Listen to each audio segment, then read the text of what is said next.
I can swim. Just can't walk or dress myself.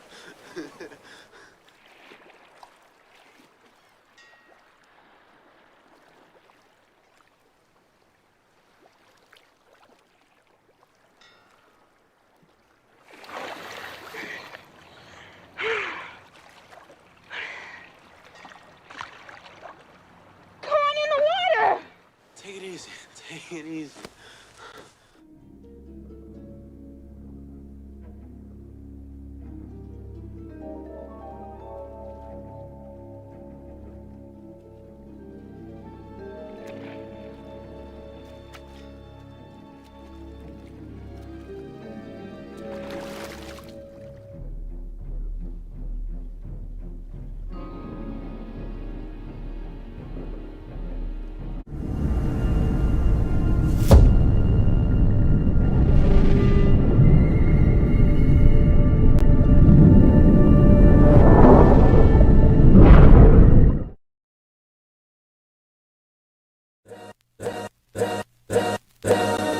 All's my life I has to fight, nigga. All's my life hard times like yeah, bad trips like yeah. Nazareth, I'm fucked up, homie, you fucked up, but if God got us, then we gon' be alright. Nigga, we gon' be alright. Nigga, we gon' be alright. We gon' be alright. Do you hear me? Do you feel me? We gon' be alright. Nigga, we gon' be alright. Huh? We gon' be alright. Nigga, we gon' be alright. Do you hear me? Do you feel me? We gon' be alright. And when I wake up, I recognize you looking at me for the pay cut. Bahamas, I be looking at you from the face down. One Mac 11, even boom with the bass down. Scheming, and let me tell you about my life. Painkillers only put me in the twilight. With pretty pussy and Benjamin is the highlight. I tell my mama I love her, but this what I like. Chevy, tell them all to come and get me, reaping everything I sow. So my karma come in heaven, no preliminary hearings on my record. I'm a motherfucking gangster in silence for the record. Tell the world I know it's too late. Boys and girls, I think I've gone great. Trying to side my face, it's all day. Won't you please believe when I say, when you know we've been hurt, been down before. Nigga, when our pride was low, looking at the world like where do we go? Nigga, and we hate poor, wanna kill us dead in the street for sure. Nigga, I'm at the preacher's door, my knees getting weak and my gun might blow. Right. Nigga, we gon' be alright. Nigga, we gon' be alright. We gon' be alright. Do you hear me? Do you feel me? We gon' be alright. Nigga, we gon' be alright. Huh? We gon' be alright. Nigga, we gon' be alright. Do you hear me? Do you feel me? We gon' be alright. What you want? You a house, you a car, 40 acres and a mule, a piano, a guitar, anything. See, my name is Lucy, I'm your dog. Motherfucker, you can live at the mall. I can see the evil, I can tell it, I know it's illegal. I don't think about it, I deposit every other zero. Thinking of my partner, put the candy painting on a Rico. Digging in my pocket, in a profit big enough to feed you every day. My logic, get another dollar just to keep you in the presence of your Chico. I don't talk about it, be about it, every day I sequel. If I got it, then you know you got it, heaven I can reach you. Pet dog, my dog, that's all. Big back and chat, I trap the back for y'all. I rap, I black on tracks, so rest assured. My rights, my wrongs, I right till I'm right with God. When you know, we been hurt, been down before. Nigga, when our pride was low, looking at the world like where do we go?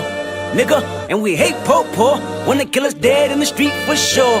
Nigga, I'm at the preacher's door, my knees getting weak and my gun might blow, but we gon' be alright.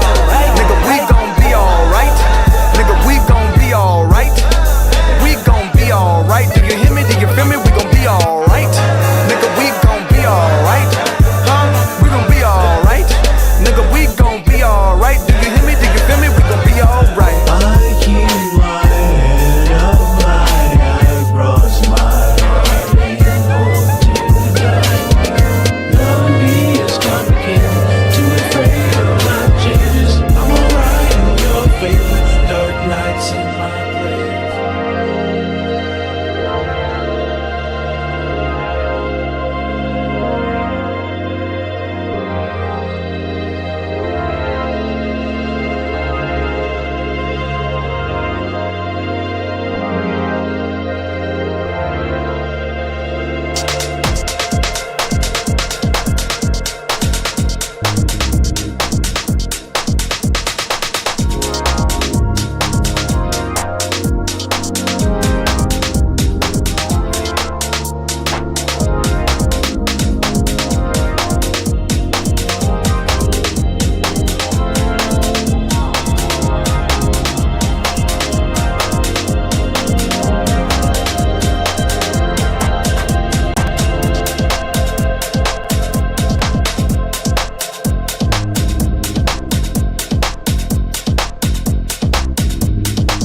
Salute, and welcome. Welcome back to the Black Ocean. Now swinging the deep end with your host, the one and only Great Black Shark.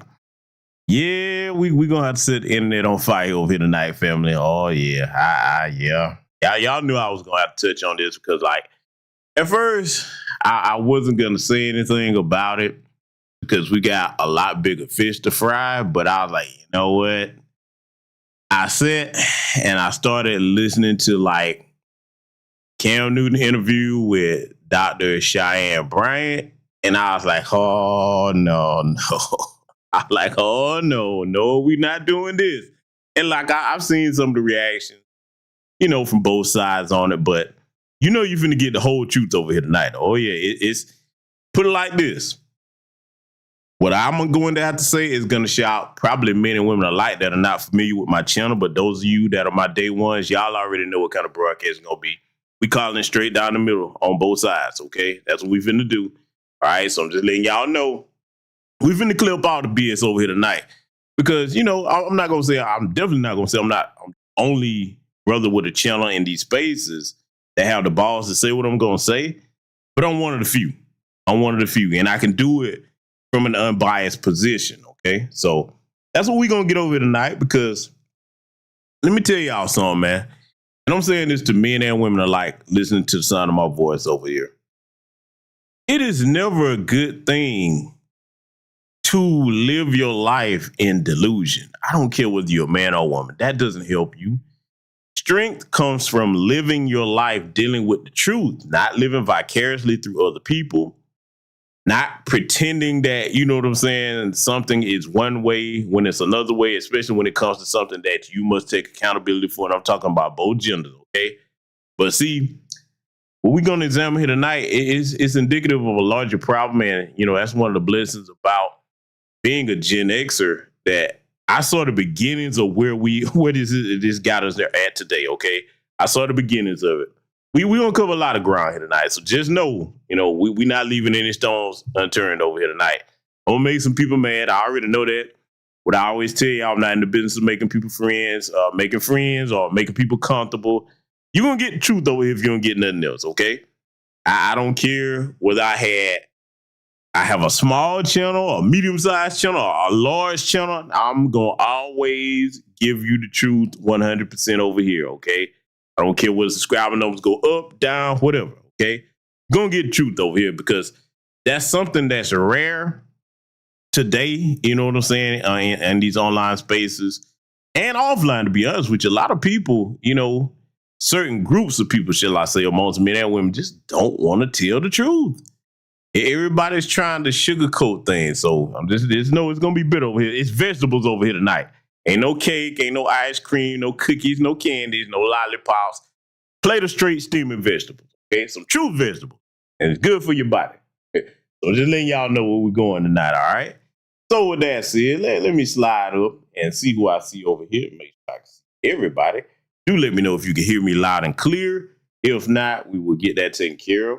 I see the good brother Tony over here. Diesel Mike in the building. Hot Tub Tony 77.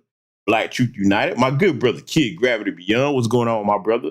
Brother, I gotta check out. I gotta catch up on your content. I saw it in my feed where the Candace Owens, I already know. I'm gonna give her the blues too. But I definitely gotta check out your breakdown of that because we all saw it coming. We had our popcorn ready for a while now waiting on this. And she's shocked. It went just like a lot of us said. Oh my God, I can't believe this. Oh man, I already know. I can't wait to check that out. I'm trying to get that in later on tonight. Salute to my good sister, Shalelle Peterson. I see the pure filmmaker, Smooth T-Mac in the house. What's going on, brother? Mrs. L, salute to you and your husband. The good doctor, Chanel Phillips. I see you, sister. Salute to you and your husband as well. I see my good brother, Hot One, in here. Okay, D. Foster in the building. Kevin Blackwell. Let's see. Ferocious, the producer in here. Kiko 410. My lovely lieutenant, Tam Chan in the house. I see Tanisha Murdoch in here. Project Leroy, Seven Scales. Charlie X, Charles Gibson. Dan Miller TV. Let's see. Only Pamela's Way. Brandon McCullers in here. Noah Randall's in here. Salute to and welcome to all of you that I see. And everyone that'll be joining us in here tonight, okay? So, hey, I saw a brother who was like, play the Trump video. Hey, I'm going to bring that one back soon, man. But, tonight, since we're going to be talking about this subject matter here, I got to play, the man of the hour. You know what I'm saying? I got to play the man of the hour, the main man. That he's not quite Derek Johnson, but, boy, he engages in his panda bear tactics. So I got to play him for the sponsor tonight. But after I play that, I got to address something about him because even though I'll pick fun at the brother, I still respect him as a very intelligent brother, and I want to see him succeed with everything he's doing. And I'm going to speak about something that I want to see him succeed in that happened here recently. So without further ado, we're going to play this first sponsor. It'll put a smile on your faces because we're going to have a good time with this information over here tonight, but we also going to tell this truth. Let's get started. Brother Witt, $25. Thank you, brother. You canceled the payment? Brother Witt, you canceled your $25? Must have a white girl. It's okay, brother. Love you anyway. But anyway. This is not a government-funded activity. I have the right to discriminate. Good. All A's and B's. You know what A stand for? African. You know what B stand for? Black. We don't get C's. That stands for Caucasian. And D stand for devils. All A's and B's, no C's and D's. I don't understand. What are you doing here? This is an African people's only live stream. This is an African people's only live stream. Consciousness over coochie. Politics over punani. My ADHD stands for an ancestral diversion for my higher development. Oh, Lord have mercy. Another coon. Your coon chip will activate. It only takes a little bit of white brainwash to activate the coon chip in the average Negro. Rule number 3, white supremacy is ruthless. RT. I can get rid of the gut, but you'll never be 6'3". I can get rid of the gut. Big Papa, nigga. That's why I'm Big Papa. I had an ADHD moment. I had an ancestral diversion for my higher development. I had an ADHD moment. I had an ancestral diversion for my higher development. Yeah. Nah, I got this. Why do you need white man paperwork? Lord have mercy. Lord have mercy. Why do you need white man paperwork? But I'm telling you, as a psychologist, I'm not going to be able to psychologize all of them on the corner. Some of them going to sleep. For God!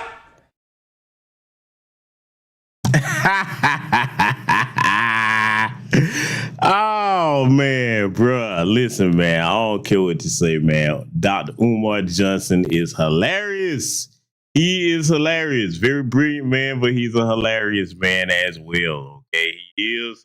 And I have a burning question for you ladies and gentlemen over here in my chat tonight. Are you ready for the question? Why do you need white man paperwork? Why do you need it? Why do y'all need the paperwork? Dr. Umar has a question for you. You want to know why you need that white man's paperwork? Okay, just asking. But listen, all jokes aside, man, I'll address something seriously regarding the good Dr. Umar Ifatunde Johnson, as he calls himself now.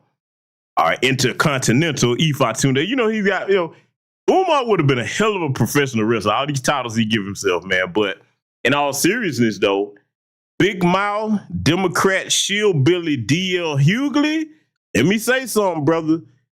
You better take your little goofy ass over there and debate this man because you called him out trying to be cute, talking about, man, I debate him when he had at the auditorium in his school. See, let me tell you something about me, and don't my day ones know this about me. Anybody can call me out if if you find me to be telling anything other than the truth, what I'm about to say about myself here. I don't care what issue I have with somebody. I don't go around making no lies on people. And one of the things I told people when they were critiquing Dr. Umar Johnson, I critiqued him, but I told people stop saying he don't have a school. Yes, he does. He has the buildings. He's renovated. You know what I'm saying? I think the gymnasium, and he's getting the rest of it finished up. But he does have it. Not just because he's not moving at the pace we would want him to. And I get it. I know how long it's been. But whatever his vision is, that's his vision, okay? And one thing I will never do is root against another black man that's trying to do something positive and constructive for our people, especially when what he's doing is in short supply. I can critique him on his methods, his ideology, things I disagree with, but I'm never going to wish for him not to be successful. I hope it does open soon. But see, Big Mouth D.L. Hughley didn't understand that Dr. Johnson, and I'm pretty sure he's telling the truth about this because he issued this challenge and said he would accept Dr. Umar's challenge to debate if he had the gymnasium auditorium ready. And it is ready, according to Umar Johnson. All Umar's waiting on is a date at this point. Now, D.L. Hughley, see, this is a lesson, especially the younger black people, especially younger black men in particular. Let me make sure I'm clear on saying it primarily to the men. Don't be the type of man that run your mouth and say things about somebody going off what you perceive is, unless you know. See, let me tell you one of the secrets of success about manhood. We don't move and operate off of what we perceive. We move off of what we know with a fact, okay?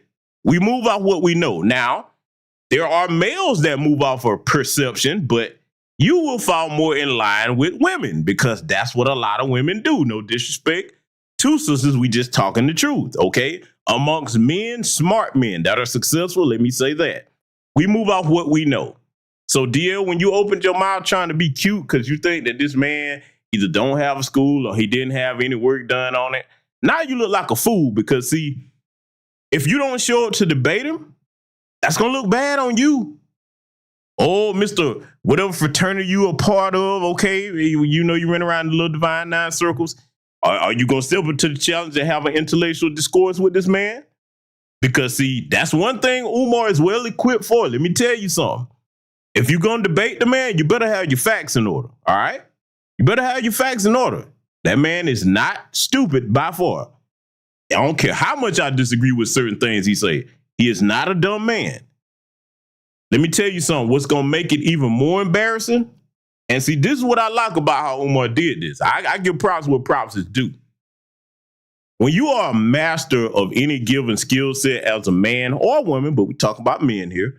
When you're a master of any given skill set as a man, okay, and you know that you are one of the best at that skill set, the dope thing about what Umar did with this, he said, not only can you come D.L. Hughley, bring Ricky Smiley, Steve Harvey, and any of the rest of you want, he's like, I'll debate all of you by myself. Now, some people might say that's ego. I'm going to tell you why it's not. And I'm going to tell you why I'm fully confident that Umar would destroy them in a debate with the subject matter being, why should we vote for Kamala Harris? You know why? Because I'm going to say this, and I don't care who takes offense to it. D.L. Hughley, Steve Harvey, and Ricky Smiley are not intelligent men. Yes, I'm going to say it again. D.L. Hughley, Ricky Smiley, and Steve Harvey are not intelligent men. Now, when it comes to this particular subject, they're not. They're not. Shield-billying, that's not going to work in an intellectual discourse where all that hollering and yelling and shaking and jiving is going to be out the window. See, especially if it's live stream, where people can see in real time the answers and how the conversation is going. Now, the only thing that I would see, in addition to him waiting on a date for this to take place, the only thing that he's going to have to work out, they're going to have to secure some type of moderator that's, a neutral party. And that's not going to be hard to get. That should be easy to find. Okay, moderator or moderators. I would say if he has more than DL, it should be at least 2 moderators and have them there. It should definitely be live stream because I think that's what Umar wants. And hey, he gonna give him that intellectual work, man. Okay, I'm gonna tell you right now, I just don't see no situation where even all 3 of them would debate Dr. Umar Johnson and come out on top. Not on this particular subject matter. For again, the subject matter is gonna be, why should Black America vote for Kamala Harris? We gonna see, because I'm gonna tell you what I'm prediction I'm making. I would be surprised if D.L. Hughley actually followed through with it, because he was saying that to be cute. And I'm gonna tell you what I would do. You know what? I might contact Umar, because he's not hard to get in touch with. I've spoken with him before. I might have a conversation with him. If I get a chance to talk to him, I'm gonna tell him this. I'm like, Umar, Because I saw where he put it up and let it be known that, all right, hey, I'm ready to go whenever you ready to go. What I would do if I was him, I would go in my gymnasium and go live and be like, hey, look, here it is. I'm waiting on you. Where you at? Let me know a date and a time. Have your publicist contact mine. Let's go ahead and get it cracking. Let's stop this social media talking. Let's get to it. See, you got two types of men in the world before we get into this tonight. You got those that will sit out here and run their mouth. And then when it's time to put up a shut up, hey, they're going to shut all the way up. Then you have those of us that's like, yeah, if it comes down to any type of challenge, whether it's an ideological debate or if it comes down to getting physical, let's go. Ain't nothing between us but space and opportunity. Either one, let's go. I'm going to tell you, man, that right there separate real men from punks, okay? Yeah, Hughley, I'm going to tell you right now, you don't accept that debate, you're going to be, well, we already know you're a punk anyway, but you're going to verify before everybody that you shot off your mouth, now you like a punk. Because, see, I'm going to tell you what I believe the little punk going to do, because I'm calling him a punk. He going to mess around and start trying to nitpick at, well, I said, the whole school got to be open. I'm like, no. You said auditorium. Last I checked, his gymnasium functions as an auditorium, according to him. Watch, y'all. And see, DL, if you do that, and I want my young black men to listen to me, right? Because I got this from my grandfather and my father, okay? Be a man of your word. Be a man of your word. Whatever you say you do it, okay? Even if you don't like to do whatever, don't give your word if you don't intend to keep it. I'm put it that way, all right? Because, see, that's your honor on the line. That's your integrity on the line. And the thing that separates or draws a line of demarcation between men and males, we do what we say we're going to do, even if it's uncomfortable or if we don't want to do it. Once we give our word, we keep our word. See, that garners you much more currency than even money is worth. You better understand, because I might need to do an updated breakdown on this. The different types of currency, okay? You got definitely money. You need that in this world. You got respect, all right? And then you have information. The most powerful of the three is information. Why? Because you need information to get the other two, which is respect and money. And you need information to keep the other two. Might need to do an updated broadcast of that because I've covered that years ago. But the thing about the currency that's gained here is respect. When you give your word and you keep it, that earns you a currency that precedes your name and your money. Respect. Respect opens doors well ahead of your steps, okay? Don't ever forget that as long as you live. So we're going to see. I'm gonna keep my eye on it. I'm going to keep my eye on it because I definitely want to see that discourse take place. And because I know he's going to embarrass him. This shit, look, I'm going to tell you right now.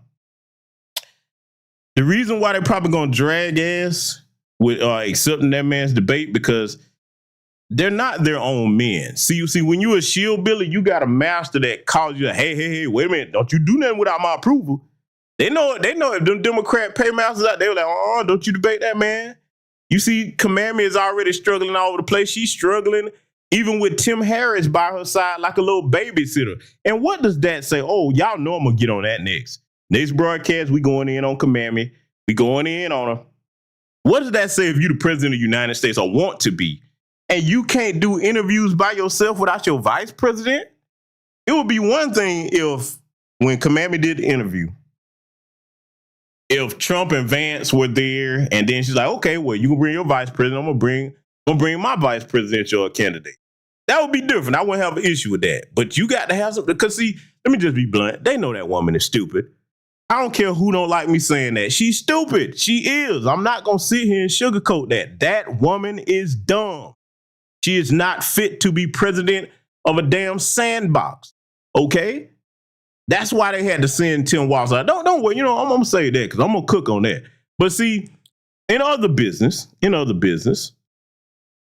I'm proud of my brothers and sisters in California because they're working hard to try to toe the line on what they've been fighting for at least the last 5 years in recent times. Shout out to the good sister Camilla Moore and everybody over there, my brother Black Voltron, my brother Dewan B, talking about everybody that's been over there, man. My first sergeant, some chick named Star. I'm naming people with and without platforms because I know a lot of people that's been putting in a lot of time, energy, and work trying to get things to this point. they're trying to get these reparations bills on the floor today and passed, okay? Now, from what I understand, I think one of them passed, but not the other two. But no, that's not good enough. See, this California Legislative Black Caucus, you sorry bastards, you. Oh, I'm going to go in on them. Trust me, that's coming. I'm going to have to get them to business. They sitting up here. I saw one of them, and I forget her name, was up there talking about, well, with reparations, we were trying to kick the can down the road, talking about, oh, we can work on this next year. I'm like, no. You see, let me tell you what I love about the time we in, okay? And if you would like to lend your voice to this, these are the numbers to call on the screen here and the bill numbers, okay? Because it's today that they're actually trying to get this on the floor today so they can vote it. Tomorrow's the last day from what I understand, Saturday. So I don't care if you in Cali or not, light them up, let them know, listen. Because I make calls myself and I'm going to keep making them. Listen, man, you sitting over here, you got programs of free housing, zero down for illegal aliens. You already gave them health care and all of that. And you going to tell me you can't do this? Oh, no, you're not. And see, let me say something to my young black people, too, because I keep telling y'all young black people, you have more power than you think. This is your birthright and your legacy. You are descendant. Those of you that are foundational Black American freedmen, you are worthy and due reparations, okay? I don't care what state you're in, but definitely if you're over there in California, let me tell you something. If they play with y'all with this, my young black people that's 20, 22, 23, 24, 25 and up, hey, get involved and vote them people out. Like, okay, we're going to show you better than we can tell you. Come together with on-code millennials and Gen Xers. All three, getting them people out the paint. Like, all right, I got something for you. I'm not going to argue. Because, see, it get to a point where once you tell somebody something, you can be like, okay, I done said what I had to say. Now I'm going to show you better than I can tell you, okay? And that's what it's time to do here. Because, see, as you see with the date here, today, Friday, August 30th, 2024, they started at 10 a.m. and it's going to run until 7 or 9 p.m., West Coast time over there. And like I said, man, it's time for this to happen because how you going to sit here? What would be the excuse, okay? You giving stuff to people that's not even supposed to be here. You rewarding them for breaking the law. And then you're going to turn around and tell my people what you can't do? Oh, well, we got to wait. No, it ain't no more studies. It ain't no nothing. We got to study. We already done all the studying that need to be done, okay? Now it's time to cut these checks. That's what it's time to do. And it's going to start with cash, all right? We ain't talking about no... I think the one that they passed was a Land Restoration Act or something like that. But see, that's for everybody. That's one of them. If you look at the language, it's putting everybody involved in it. So yeah, they want to let that one be on the floor. I think that's the only one on the floor. But no, all the rest of them need to come too. And see, you Democrat shillbillies, let me tell you something. You should be ashamed of yourself when you see this going on, huh? Notice your sister girl, Commandment, she ain't talking about this. See, we would almost not have an argument if Commandment would have said, hey, look, you know what? I rethought my position. I know what I said I wasn't going to do specifically for black people, but hey, I've been looking at the work they've been putting in. They deserve this. Gavin Newsom, you should sign that bill. Now, if she came out and said something like that, I'll be like, hey, wait a minute. Okay. Now you talking like you got some sense. Is she saying that though? No, this woman won't even confirm what everybody keep pushing on her, talking about she's black. She ain't never said it. She ain't never said it in public, and she's not saying it anytime they ask her. Just wait. We're going to get the future broadcast coming up. But I just wanted to make everybody aware of this. So again, these are the numbers up here that you can call. All right. I want everybody to take a screenshot of that. I'll leave it up here for a couple more seconds because this is very, very important. Very, very important. Okay. And see, let me tell you something.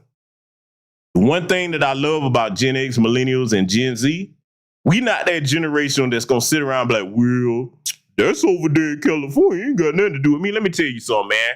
I'm all the way over here in Georgia. You damn right I want to do whatever I can to lend my efforts and my voice to seeing our brothers and sisters over there in California get their reparations, okay? Because if they get it, that set the pattern for everybody else that are descendants of FBR, Foundation of Black American Freedmen here. That sets the tone nationwide, all right? So I'm like this. Where we go in the future, when we see one state of our brothers and sisters pulling for something, We need to be behind them with everything that we have and with everything that we're able to do. Yeah, we got to support them, man. Let them know that we see you. Because, man, look, the thing that they're trying to do, let's not even play games with this. They're trying to put this out here to see if, okay, is this going to be enough to get them to just vote blue no matter who? Because we was talking about doing something, but see, this is what you don't understand, Democrats. We done past that talking about it stage. You got to put some action down and tangibles. And see, you would almost be able to get away with this, sadly, with my people, because of our low self-esteem and our conditioning. But see, where you screwed up at, you started giving these illegal alien stuff right in front of our faces. You really think we're going to let that go? Those of us that with any measure of intelligence, you got another thing coming. So I hope everybody got that screenshot, man. Make your voices heard. Again, let me scroll back up so you see what the bill numbers are, okay? SB 1403, SB 1331, okay? These are the main two that we need. That SB 1403, that creates the Freedmen's Agency. And the SB 1331 is the reparations fund itself, okay? We need that, all right? We need that. And brothers and sisters in California, keep your heads up. Y'all going through it over there. But just know that those of us that are from your lineage, we're not over there. We got love for you. We respect you. Yeah, we take our little differences with each other between states from time to time. But this is something that we all can agree on right here. We see eye to eye on this. We got your back. Anything we can do nationwide to help you, that's what we going to do, okay? So I hope everybody got that information screenshotted. I'm going to be back on it myself. I'm going to be talking to probably my brother Black Vulture if I can get a hold of him later on. And, you know, there's a lot of brainstorming going on behind the scenes. Our work is not done, okay? So with that said, I know took a bit to get there because we had to get some of the business out the way. Now we're finna get into tonight's subject matter, okay? Oh, yes, we are. Oh, yes, we are. Yes, we are. Let me tell you something, man. What we finna go here tonight, it's gonna clear up a whole lot, all right? Back to business. I'm gonna play something real quick and I'm gonna pause it because I don't know how much I can show y'all actually. You know what I'm saying? We might have to analyze most of the audio because it's not much, but I'm gonna play something real quick and I'm gonna point something out.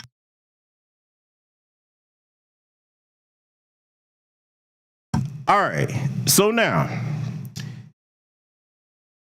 I'll put this on the screen here because this is a still shot, all right? This is a still shot. This is Dr. Cheyenne Bryant, and of course everybody recognizes Cam Newton over there, all right? Now, I'm gonna be measured in my language here tonight, but I'm gonna be stern nonetheless. I'm gonna be measured in my language because I want everybody to be able to digest this. I'm not gonna tell no lies. Let me ask the chat room, do you see anything wrong with this still shot? Okay, because I'm going to play video of it, and then we'll probably just analyze the audio, but do you see anything wrong with this still shot already for the conversation that they're having here? Because it's going to be analyzing the whole broken home situation. I'm going to give y'all a couple seconds, see if I see it in the chat room. Does anybody see anything wrong with this picture? Now, this is a doctor, Dr. Cheyenne Bryant. I'm going to see if the ladies catch it, if the men catch it. Because, see, where I'm about to go with this, it's going to make some people mad, but you're going to learn something if you got sense enough to sit here and listen, okay? Anybody see anything wrong? Oh. I see one people. Yep, two people. Yeah. Oh, man. See, I have a brilliant audience. Let me go ahead and go here because enough people done said it. Sisters, let me talk to you. I know all of this doesn't apply to all of y'all, but I'm talking to who it does apply to, okay? When you have a professional title in front of your name and you're going somewhere to talk about serious subject matter, you're supposed to not only sound the part, you're supposed to look the part, okay? You don't go into a situation discussing serious subject matter, especially what she's talking about, with your damn boobs out, okay? Put your damn boobs up. But I know why she got them out. Oh, we gonna get there. I know why them boobs is out. Because, see, one thing I can't stand, I don't care what's a man or woman, I can't stand a damn hypocrite. I can't. The point that I'm making, in case any sister be like, well, what's wrong with that? I'm going to tell you what's wrong with it. One, she's Dr. Cheyenne Bryant. Then for the tonality of the conversation, Ladies, if you want to be taken seriously by men, then you dress like you want to be taken seriously. There's other things that she could have worn to cover that up. But you got all your titties hanging out for. You don't know this man like that. But see, and you know what? I'm going to save it. I ain't going to go there right now. I'm going to play something here. And then, like I say, you know, I'm probably going to analyze just audio. But I'm going to play something. I want y'all to take a look at this in real time. Because some people are like, man, that's just one still shot you got there. Oh, yeah? Oh, let's get started. A lot of people see my situation and not think that I'm not high functioning. What situation? See my situation? That's a very vague question, and it's for you what to situation are you referring to that they're looking at and thinking is not high functioning? Just my life. Your life entirely, or your life in relationships? My life. See, don't deflect. Let's stay here. Your life entirely, or your life in relationships? Both, really. And they think that you're low functioning? No, I don't. You just said people see your life and think you're not high functioning. The opposite of that would be low functioning. No. Okay, so here you go. You're trying to take my intentions away from this. Can I correct it? Yeah, go ahead. Or can I give you more? Yes, more information. Heck yeah. So, I'm not married, right? I have beautiful children. How many? 8. I didn't do. Okay, so I'm gonna pause it right here. Let's go ahead and deal with a couple of things. All right. Now, in case anybody's new to this channel, you don't understand my position on these issues. I've taken, whether it's Nick Cannon, Future, whoever, and I don't care if it's Cam Newton, I'm taking people to task about, you know, being reckless out here and just having kids all over the place. However, there's something a bit different about Cam Newton's situation. Now, do I agree with it? I personally don't, because, see, I'm the type of man that, yes, I would rather have all my kids by one woman under one roof. Now, I get it. Today, the way society is going, things are changing, as they always do in society. And whether people like it or not, whether I agree with it or not, we just got to call it what it is. We're moving towards, even if it's not the best thing for society, we're moving towards an age now, thanks to a lot of these crazy laws, where marriage is about to become a thing of the past. It's about to become archaic.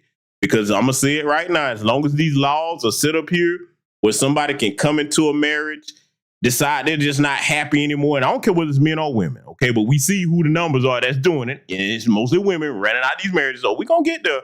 We're going to talk numbers and facts. I'm not happy anymore. So then you walk away and you take half of somebody's stuff? No, I feel like this. If for whatever reason you decide that you don't want to be somebody's husband or wife, okay, and you just say, wake up, because it happens. I don't want to do this no more. It ain't what I thought it was going to be. I try to make it work. All right, cool. That's your right.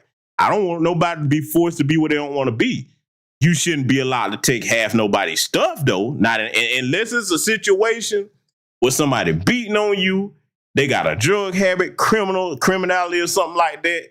They cheating on you, you know what I'm saying? Because that's playing with your health. Okay, I get that. That's a different conversation. Then if you have invested businesses and properties together, okay, now you definitely supposed to get whatever you put into that should be definitely split up equally, okay? If you y'all put in on something together. But as far as anything that this man had before you came, hell no. And see, I'm gonna go somewhere else with it. I told you, I'm finna make some people mad tonight.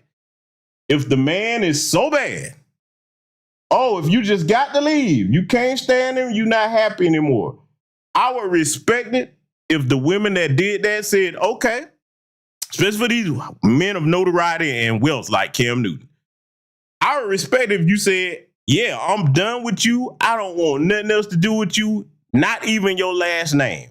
Or I'm finna go here, because see, if the man is so worthless and you're not happy, he disgusted by you, the worst thing in the world, what you want to keep his last name for? I know why, because you a damn parasite. That's what you want, because you know that name has recognition and value. And most of these women, before they got with these men that have that kind of status, like a Cam Newton or whoever, hey, shit, nobody knew you. You was a nobody. Most of them, very few of these guys are in situations where if they're married to them chicks, people knew who they were before them. Very few, okay? So I'm just saying, if you're going to do it all the way. I can't respect that. You want to leave, but you want to keep the man's last name. And see, until that no-fault divorce gets thrown out the window, I hate to say it, That marriage is, it's going to be a lot of brothers that have their stuff together, and they're not going to be willing to put their neck in the guillotine like that because we have more to lose. Make it fair. I'm not saying there should be no divorce. I made that clear. I'm saying make it fair.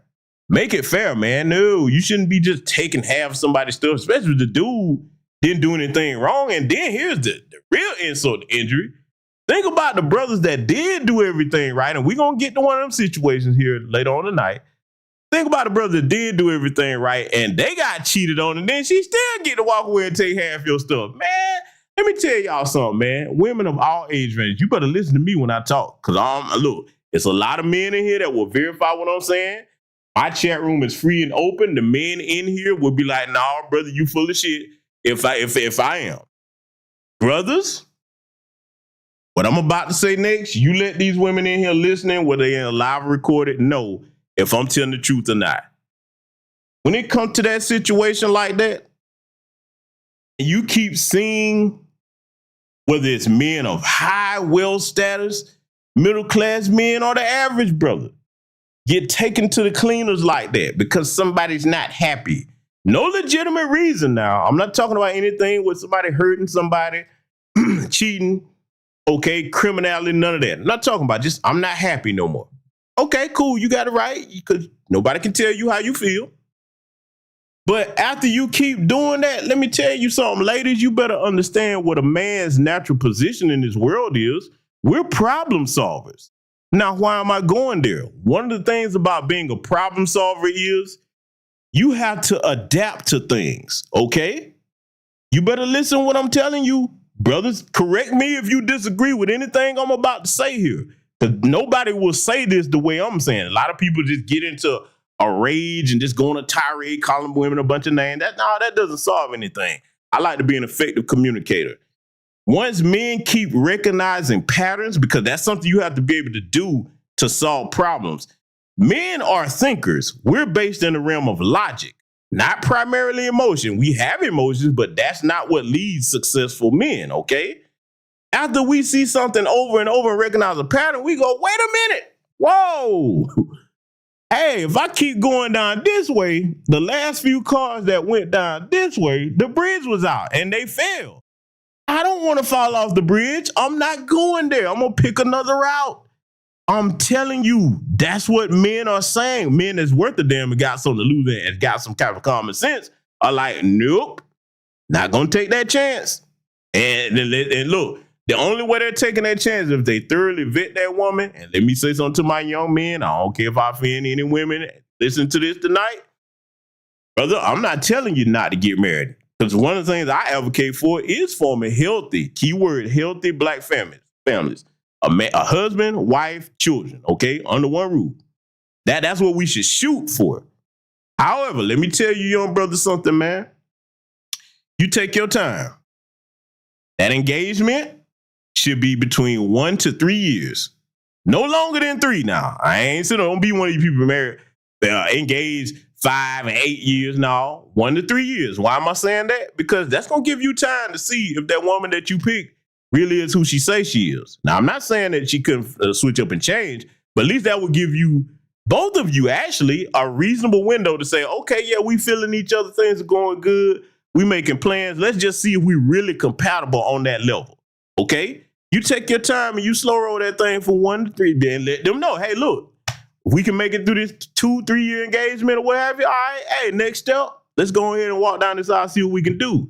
Then, after you do get married, give yourself at least a year before you have your first kid. At least one. Because now you got to adjust to being under the same roof all the time. It's different when you just visiting one another. You go home to your place, she go home to hers. Okay? When you got to be under the same roof with somebody, you're going to really get to know everything about them that the world don't know. And sometimes you might be like, whoa, I didn't know you had these habits. You know what I'm saying? I'm saying for both sides, all right? So don't rush into nothing. I don't care what nobody tell you, young men, especially those of you that are on your way up. Don't let nobody press you in running into anything, because that's your life at the end of the day. And you are the one taking the most risk, okay? Now, do women get ran through the ring in courts? Yes, but to a smaller degree. And for the most part, it's not a bunch of men up here running out their marriages talking about we not happy. That's just not reality. The math speaks for that. People don't have to agree. I don't care. Look up the numbers, okay? So now, this situation here with the 8 kids, Cam's situation a little bit different because see, while she's sitting up here with these boobs all out, this heifer ain't fooling me. Right now, if Cam said, you know what, you could be the next baby mama, you think she wouldn't? Because see, why would you come to this man's house like that? You know you got titties. You know that's a heterosexual man. What you got your boobs out for while you trying to have a... Look, let me be honest, man. Let's go here. How can anybody take you serious when you come looking like this? Now, I'm going to tell you what, you wouldn't have an argument from me with nothing she said. If she came in there really dressed in professional attire like a doctor's supposed to look, okay? Because look, I get it. Summertime, what have you, you can still wear something that cover up more than that and look professional. And then make it like, okay, hey, she's presenting like she wants to be taken serious. Oh, but it's a lot more to this conversation, family, because I'm going to get to why Cam's situation is different with his 8 kids that he have. Now, I'm going to let him do the explaining. And like I said, because, you know how this is over here. Sometimes, they don't like you to play all of that. So we're going to play the audio. But I just want y'all to see what she was wearing. Make that point. Let's get back to it. My research, I thought it was 4, but 8. Okay. No, baby. Cool. It's By how 8. many women? 3. And this is the kicker. I want more. Now. By multiple women? What's the intent? I just want God about to your bring wife? him. I just want God to bring him. Oh, okay. And you have, so you just... Because my point is this. My desire to get married is lower than my fear of divorce. So, as you had said, Dr. Bryant, you said it, I didn't say it, I will agree. I'm just taking my time. You're not taking your time. I am, though. You're being very action-based. You're not taking your time. You're being very action-based. I'm taking my time. You're being very action-based. You have 8 kids with 3 different women. Yes. You are creating, procreating, and multiplying. That is not taking your time. You're being very selectively active, okay? So you're creating, in disclaimer, the kids are innocent, they are beautiful and amazing. Anything I say has nothing to do with them babies, because I can't wait to be a mom, and I love the kids, period. But you are proactively choosing where you want to be active at and where you want to take your time. You want to take your time in having a wife because of your own fears. But you will, and I say this with all respect and love, what I'm about to say next, okay, Cam? But you will selfishly create broken families, even if you're in their life and you're a proactive father, and I believe you're an amazing daddy. I can only imagine with just your presence and knowing you thus far, but these families are still broken. Every child cannot have Papa in the house with them. So some child, if not all, will end up with some kind of deficit without daddy being there. Now, you chose to do that. I'm not saying you sat there and woke up one morning and said, I want to be selfish today, so I'm going to go make a baby. Not saying that at all. But those are selfish acts at the expense of your fear. So at what point? Now, let me go ahead and pause it right here. I'll let her get that out. Now, y'all know what I'm finna do. Oh, yeah, because see, over here, when I hear stuff like this, I'm like, hey, I don't have an issue with you advocating for men not creating broken homes. I'm with you. I've got a track record on this channel of calling that foolishness out, all right? Here's the problem, Dr. Cheyenne Bryant, and any of the women that's like, yeah, you go, girl, she got him told. The problem is, and you know I like to make it plain, Cam Newton isn't asexual. Now, why did I say that? Because asexual creatures can reproduce on their own. Last time I checked, Cam Newton is a hermaphrodite. He can't impregnate himself. So the other half of the equation is, if you got all that smoke for Cam Newton, from what I understand, unless we get information to the contrary, he didn't force himself on none of them women. They chose, key word, chose to get pregnant by him because he's a multi-millionaire and they tooted that ass up in there. That's what it is. You're not finna sit here and act like there's not two halves to that. Women control who they get pregnant by unless somebody forces themselves on them. Now, it ain't no other way around that. all these different forms of birth control out here. So I'm like, hey, put it like this. I heard a lot of comments. They're going in on Nick Cannon and Cam and Future. And I'm like this, hey, I went in on them. But here's the thing. If you're going to call Cam Newton, Nick Cannon, and Future pieces of shit, my question is this. What does that make those women that willingly tooted their ass up in the air to get pregnant by them, knowing that they wasn't finna get married? Just to get a kid and a check. What that make them? Come on now. Oh, we going to talk this talk over here tonight. Yes, we are. What that make them? Somebody tell me. Talk to me. What does that make the women? If these men are, they predators, they scum of the earth. Okay, isn't it predatory both ways? Because you call yourself trying to sleep with a multimillionaire without having his last name so you can get a baby and child support. Is that an upstanding woman? That's what we call an upstanding woman today. If you're going to say the man is not upstanding, then them heifers that sit there and agree to that, neither are they. So ain't nobody in the situation worth a damn. If we going to go there, see, that's it. Look, when she have this conversation with them women that go get pregnant by guys like that willingly, then I can take her serious. But see, we don't never see the Dr. Cheyenne Bryant's doing that. All I'm saying is if we're going to have this conversation, let's have it in its totality. I put up on Twitter a couple days ago, and y'all heard me, I've been saying this for years. If you have a car with 4 flat tires and you only fix 2 on one side, okay, does that car still have a mobility problem or not? Yes or no? I'm asking the chat room.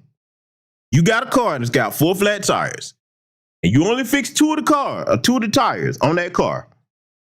Does that car still have a mobility problem or not? Somebody tell me. Let me know. Cause see, I don't play that crap where we sitting over here and we just have like it's all one side's fault in these situations where it was consensual between grown adults. At some point, and see, I got to go here. Dr. Cheyenne Bryant, this is what those like her don't understand. At some point, when you start doing this, you make women in these situations look like they're children, because either you can control who you get pregnant by or you can't. Either you can control yourself or you can't. Either you do have agency or you don't. Where's going to come the part about the morality on their part for saying, hey, tooting my ass up in the air just to get pregnant by a man because he got money? That's not something that's healthy for society. So you contribute to making the broken home to it. Take 2 to tango. Let's let it continue. Do you feel the fear? Do it anyways. And yeah, that is a low functioning behavior. To say that I am going to create these homes. Let me go better. I'm going to build these houses and put kids and these beautiful women and kids in them, but I ain't going to create a home in them. I'm going to wait till I dissipate my fear to find a wife where I'm still going to be fearful with, because there's no such thing as not having some type of nerve or some type of feeling behind marrying somebody who you're spending your life with. And then I'm going to build a home with her while all these other beautiful babies have houses. That's completely unfair and it's selfish. Now, okay, I will give Dr. Cheyenne Bryant what she said, but she's pointing at Cam as if he's the only one that's selfish. What about them heifers that chose to open their legs for him? Are they not selfish either? Again, this goes back to what I just said. Do women have agency or don't they? And yes, my good brother in the chat room, my brother D. Foster said, is it a responsibility issue? You damn right it is on both sides. Yes, let me make it plain. Yes, it's a responsibility issue because it's irresponsible to bring children into the world in a broken home setting. Now, I'm going to get to what makes Cam's situation a little bit different, and I can respect it to a degree. He's going to mention it himself, and I'm going to let him get to that part. But see, this is the part, man. See, look, let me go ahead and just go ahead and address the elephant in the room. Let me talk to you sisters for a minute, because it's only going to be a few women that's going to be able to grasp what I'm saying here, because, see, the way I'm talking about this and calling the BS out on both sides, you got a lot of women, they can't handle that. They don't like to be told, okay, yes, you have a part in this too if you are this type of woman, okay? The problem, ladies, today is you have broken women, because, yes, Dr. Cheyenne Bryant is broken. All you got to do is go and listen to the whole Cam Newton interview, which we're not going to be reviewing all of it over here tonight. Go listen to it for yourself. and her explaining her upbringing and how young her parents were when she had her, yeah, she broken with a lot of ways. You can tell by the way she's going to be talking here tonight. But see, some of the women that are the most screwed up, they go and get these degrees and titles and call themselves doctors when they're not in a position to be helping nobody. That's like the blind leading the blind. Oh, we going to get there? Because I'm going to really point something else out. Because I already done went here with this attire thing. I'm like, look, man, if you want to be taken seriously, because look, let's call it what it is. You're not going to come in front of this man like that if you didn't want him to pay you some attention. Come on, ladies, be honest. Even if you don't like what I'm saying, don't you think she could have dressed a little bit more professional to go have that conversation with him? Huh? Because I'm not even totally disagreeing with everything she's saying, but I'm just like, okay, well, you acting like Cam is the only one involved in procreation here with these women. Huh? Oh, yeah, I got to go here. But see, I'm going to let the brother Cam finish talking about his situation, man, because, like, you know, at some point, and the only reason I'm saying this is because, like, I see where the future is going to head.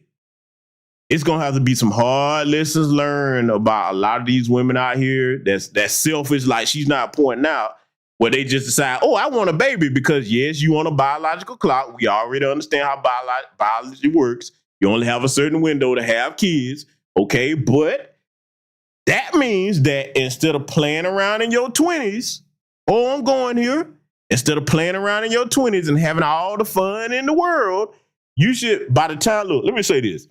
By the time you get 26, 27, you should be dating not to have fun and kick it. You should be dating with the intention of finding a stable partner. I'm just saying, because I believe in men and women getting certain things out their system, you know what I'm saying, when you're young. Go ahead and get out your system while you're young. Now, don't be reckless out here making no kids while you're young, but I'm just saying, it should come, look, let me say it this way, for men and women. Let me put this in here. You will know when you're ready to be in a committed relationship or a marriage when that old single lifestyle no longer has its appeal to you. In other words, let me put it to you like this. You'll know when you're ready to be in a committed relationship or a marriage when that old single lifestyle, going out to the club, this, that, and the third, you know what I'm saying, sleeping with this person, sleeping with that person, when that becomes just like chewing some gum that don't have no more flavor to it. You've been there, done that. Then anybody in here gonna keep chewing some gum with no flavor to it? There's no flavor in there. So when that loses its appeal, you know, hey, okay, you ready to go ahead and try to make a move. The problem today with a lot of these women, and I'm gonna tell you why I'm emphasizing women, they will sit there because the sad thing about it, it's not even funny. They don't realize that, hey, time is ticking. Time is ticking. You can't do what men do. I don't care how much you think you can. I don't care how much society tell you can. You cannot do what men do. You know why? Let me show you why real quick before we get here. I'm going to prove my point, doggone it. Let me show you why you can't. Yeah, I'm going here. Ho, ho, ho. Yep. I'm going here. Vivica Fox on the left. When she was young and super attractive, that one was drop dead gorgeous when she was younger. A lot of us had crushes on that woman. Beautiful. Okay? She should have been trying to secure the guy she was going to stay with because she was married before. The 6'9" guy, hey, she jumped up out of that. I'm not happy. Okay. Now, there's some other facts come out about why she divorced that man. I'm going with the I'm not happy because that's what most of them doing today. And I'm going to explain why a lot of them are doing that. Now, that was the time for her to be like, hey, shut it down, cash your chips out, leave the casino, you won. Get your husband, sit down, have your kids, enjoy your family. Nope. You got back out there spinning the block around because you thought you had time and you don't. And now fast forward to Vivica Fox on the right. Yeah, like the bottom of the screen say, when you want her, that's what she looked like. And then she want to spin the block and play around and be a little turbo thought, practicing thought karate. And then when she wants you, you looking like Vivica Fox over here on the right. Husky, big back, you know what I'm saying? Hey, ain't nobody checking for that now. Ain't nobody checking. Ain't nobody, let me correct myself. There's nobody that she wants that's checking for that now. There's no multi-millionaire or upper middle class man checking for that. Ain't nobody checking for that. I don't care how mad nobody get. Somebody got to tell these women the truth. No. Now, why is it different for men? We are not judged on our looks primarily. We're judged on how productive we are and the resources that we acquire. Case in point, if I was wrong about that, I don't care how rich somebody like, for example, Rest the Dead or Biggie Smalls would be or Flavor Flav. They could become multi-millionaires and women would be like, you're rich, but I'm not touching you. Look how ugly he is. But you don't see women doing that. Oh, yeah. See, I know I done made a lot of them. Yeah, he say that. Yeah, I'm saying it because I'm going to tell the truth over here tonight. If it was the case where men were judged primarily on our looks, the Flavor Flavs, the Biggies, and whoever, they would never get no women. Ever. Okay? No matter how much money they had. That's not the case. All right? Yeah, I'm going there. See, man, look, y'all ain't seen nothing yet. I'm just getting started in my bag tonight. I told you, this foolishness is going to be called out again. I'm not disagreeing with her saying, hey, don't be out here just making kids all over the place.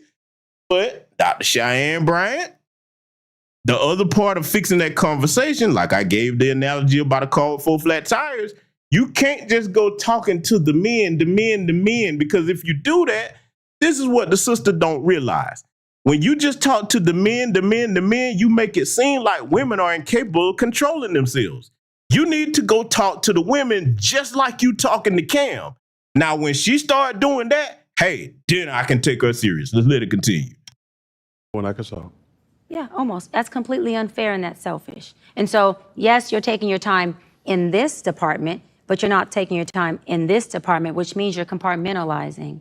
And compartmentalizing never works. Compartmentalizing hurts everybody involved. Everybody who's in this box and that box and this box and that box and this box. And then here you go over here trying to figure out what box you're going to feed or entertain or do. Then you're looking outside to figure out who's your next victim to put in the box.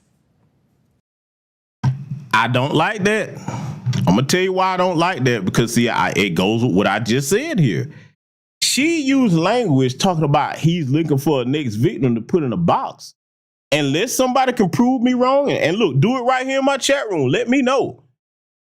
Did Cam Newton force any of them women to be with him? Did he go and get them by gunpoint? Look, bitch, you better be with me.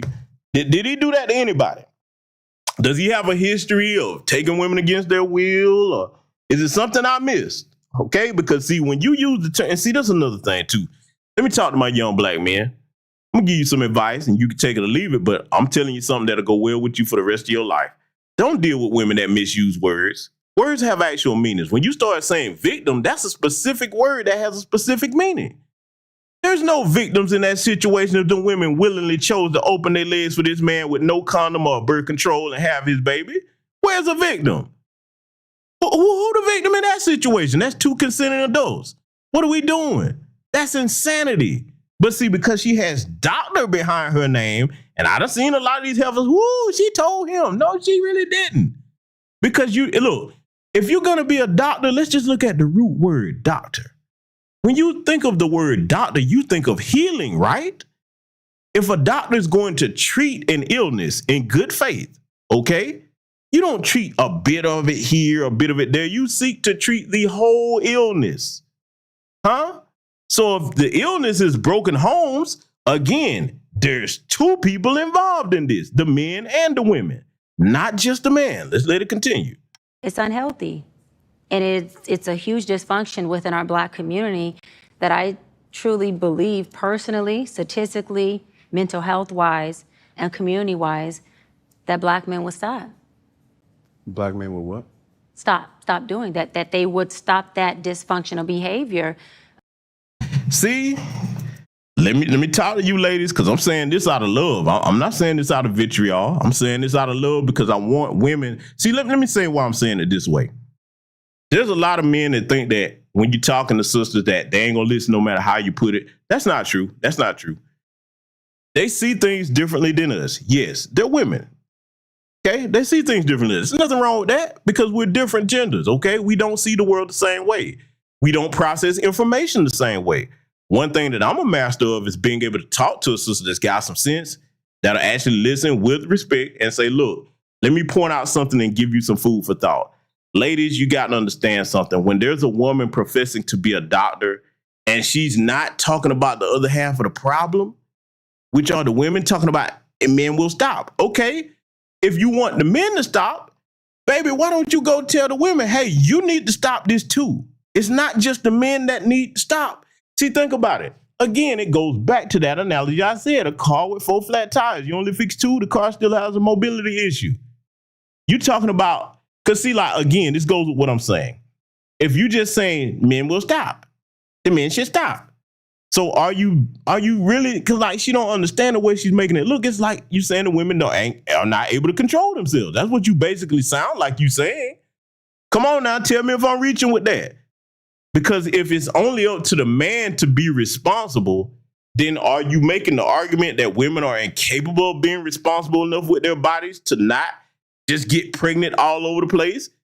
Let's just go with the fact. Let's just go with this. Let's just say Cam Newton, oh man, he's riding, he did, oh, he victimized this. Okay, cool. Could he victimize them if they didn't willingly participate? Because there's only one way he could do that. And that's if he was a rapist and he went over there and said, all right, I'm going to take it then. If he ain't doing that, how is he victimizing somebody? Let it continue. Of compartmentalizing and creating houses, not homes, and then finally a home with the wife. And then you have all these other houses that are homeless, but you over here at some point when you do get a wife, if you do, I'm saying if that's what you want, you will, you'll get whatever you want. You're trying to create a home. Totally dysfunctional and extremely, that's the epitome of selfish, epitome of selfish. Let me point out the other reason why I can't take this woman seriously. And you know what, let me be respectful. Why I can't take Dr. Cheyenne Bryant seriously. I'm going to ask the men and women in my chat room something before we continue on with this. Because, see, I can have these types of conversations and discourse in a mature manner, okay? Here's a question. Asking men and women in my chat room this alike, and I want to see what everybody say. You're free to answer however you feel. Don't you think that in addition to her attire being more professional, that Dr. Cheyenne Bryant would come across more serious and more upstanding with more credibility behind her name if she was a happily married woman telling him this? Oh, yes, I did. I asked the question I want to know from my audience over here tonight. Don't you think that this would have looked better? Don't you think she would have looked more credible in addition to dressing professionally to match the title of doctor if she herself was a happily married woman? Because she's not. And from what I understand, she hasn't been. This woman is 41 years old. And I got to go here too. I have to say it. I want my young black men to pay attention. You see this still shot right here with that face? That face is a woman that is not happy, okay? You can tell by the way she's talking to him because, again, on face value, you be like, yeah, she telling him the right thing. Again, why you ain't talking to the women? It's two halves to the equation. But this is a woman right here, that look on her face. I got to break this down. This is a woman that is so difficult to deal with that the men that she wants, keyword, she wants, are not checking for her. She's never going to be married to the type of man she wants because in her mind, she thinks she deserves a man like in a tax bracket of a Cam Newton. And she ain't fooling me when she came up there with them damn boobs out.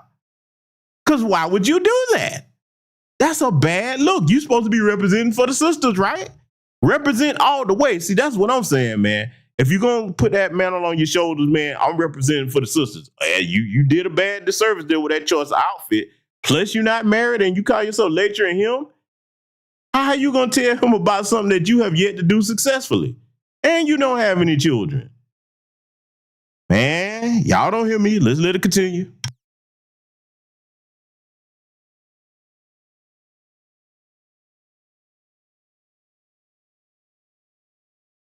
Together. Yeah, man. Hold on. Let me check something real quick here because let me show you something, right? That was the Cam Newton situation. I'm going to rewind this, though, because I want y'all to catch this at the very beginning because, see, now that we've broken that down with Dr. Cheyenne Bryant, because I'm going to address about her title, We're going to get into what these broken homes actually look like, though. Oh, yes, we are. We finna get into what these broken homes look like. Yes, we are. Yes, we are. Because, see, there's more than one type of broken home. Let's go over a couple of them, okay? Let's start with the obvious broken home, okay? Now, the obvious broken home, okay, dysfunction. Whether it's the man or the woman not there, okay? You go and knock somebody up. You choose not to be in your child's life. Okay, or whichever way it go, whichever parent leave, all right? That's one. Then you have the broken home where you do have both parents there, but they so damn dysfunctional that the children don't stand a chance of hell. Now, you're probably saying, well, GBS, if both parents are there, how can that be a broken home? Glad you asked. Let me show you. Let me show you something. In case you don't know who that is, Fire Marshal Bill. From In Living Color. So let me show you something. How many of y'all remember that show, In Living Color? But this right here, this is not Fire Marshal Bill. Although their life could be described as a Fire Marshal Bill. From what I understand, Blueface, this jackass is doing 4 years now, and I think Christian Rock is either in jail or on her way to jail. No, she just had a baby. I'm not going to say anything bad about that child, but I can't stand that hill because she was drinking and smoking while she was pregnant with that baby. That's why I have the issues that I have, okay? Now, this would be an example of you got both parents in the home and it's still a broken home because both of the parents are broken. Broken from broken can't make whole. All it makes is more broken. Then on top of this, that poor baby, man, y'all pray for that child. He's got disabilities and neither his mother or father have no sense unless the grandparents on either side got some sense and step into that situation. That child is doomed. I'm just saying, man, because this world will eat that child alive, man. Neither one of your parents got any sense. So this is another example of a broken home. But see, we ain't done yet because I just had to, show this tonight because, according to Dr. Cheyenne Bryant, it's just the men. I'm like, baby, if you want to fix this thing for real, you got to come at both halves of it because, see, I'm going to play something for y'all. Men and women in here, I'm not going to say a word while it's playing, but I want you to tell me if you think that this is acceptable. Because I'm going to tell you right now, it couldn't be me. I'm going to play it, then I'm going to give my thoughts on it. Totally dysfunctional and extremely, that's the epitome of selfish. Epitome of selfish.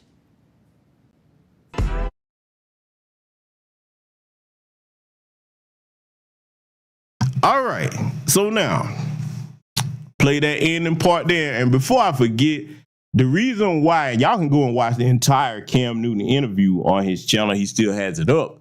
But before I forget, the reason why Cam Newton's situation is different with his 8 kids from 3 baby mamas, Lord knows. I mean, my bloodline and my legacy, I wouldn't want it that way. But hey, strokes for different folks. The reason why his situation is different is, a lot of people don't know this, all 8 of his kids, according to him, are under his roof. Now, the ideal situation would be, hey, if it's, their mother under there, but he got 3 different baby mamas. So Lord knows, boy, I don't see how in the hell that's going to work. You had that many women under one roof. Especially that's not raising a culture to do something like polygamy, because that's what that would be. But I will give him credit. Hey, man, at least your kids ain't all over the place where one is over here in one state, one is over here in this city, that city, then something happened. You got to be scrambling all over the place. I respect the fact that you're like, hey, give them kids to me. I'm the one that's got the most money in the situation, can provide for them. Let them all be under my roof. So I can respect that to a degree. Is that what you should shoot for to be doing? No, man, it's not. It's not, because children need to see an example of both parents under one roof, how they deal with each other, okay? How they go about solving the issues together. They need to see that because that's their first introduction into what a healthy family and a marriage should be. So if you only have half of that, yeah, she's right. That is a broken home.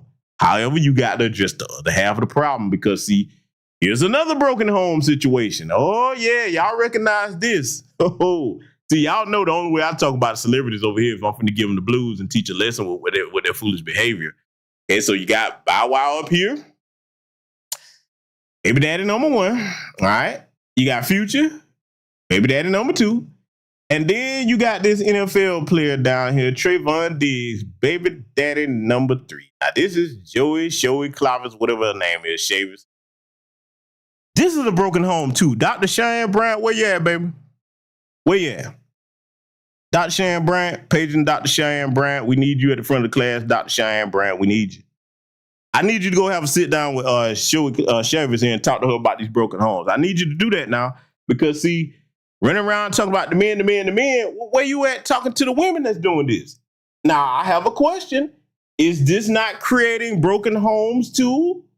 Is this not? Because, see, I get it. We're in a new era now where, and this is sad, bruh. This is, and I get it. I'm a Gen Xer, but I just got to say it the way it need to be said. We're in a sad time where women, that will do this. They don't value their womb. You're not supposed to be giving your womb to 3 and 4 different men having kids. You really only supposed to give your womb to one man as far as bearing children. Not 3, 4, 5 different. I mean, a woman that really values herself, she know better than to do that. Now, it's one thing if you weren't taught that, okay, you hopped your ass out here at a young age because your parents didn't really do their job the way they were supposed to try to educate you on what not to do. And then there's always, let's be realistic, there's always when you're young, you're going to go out here, no matter what your parents teach you, you're going to get the experiment. All I'm saying is, man, parents, you better teach them, like, hey, whatever you're going to do, because you got to be honest, all kids are going to do things behind their parents' back. Just let them know, like, hey, you better understand how to use protection. Make sure they understand how their body functions.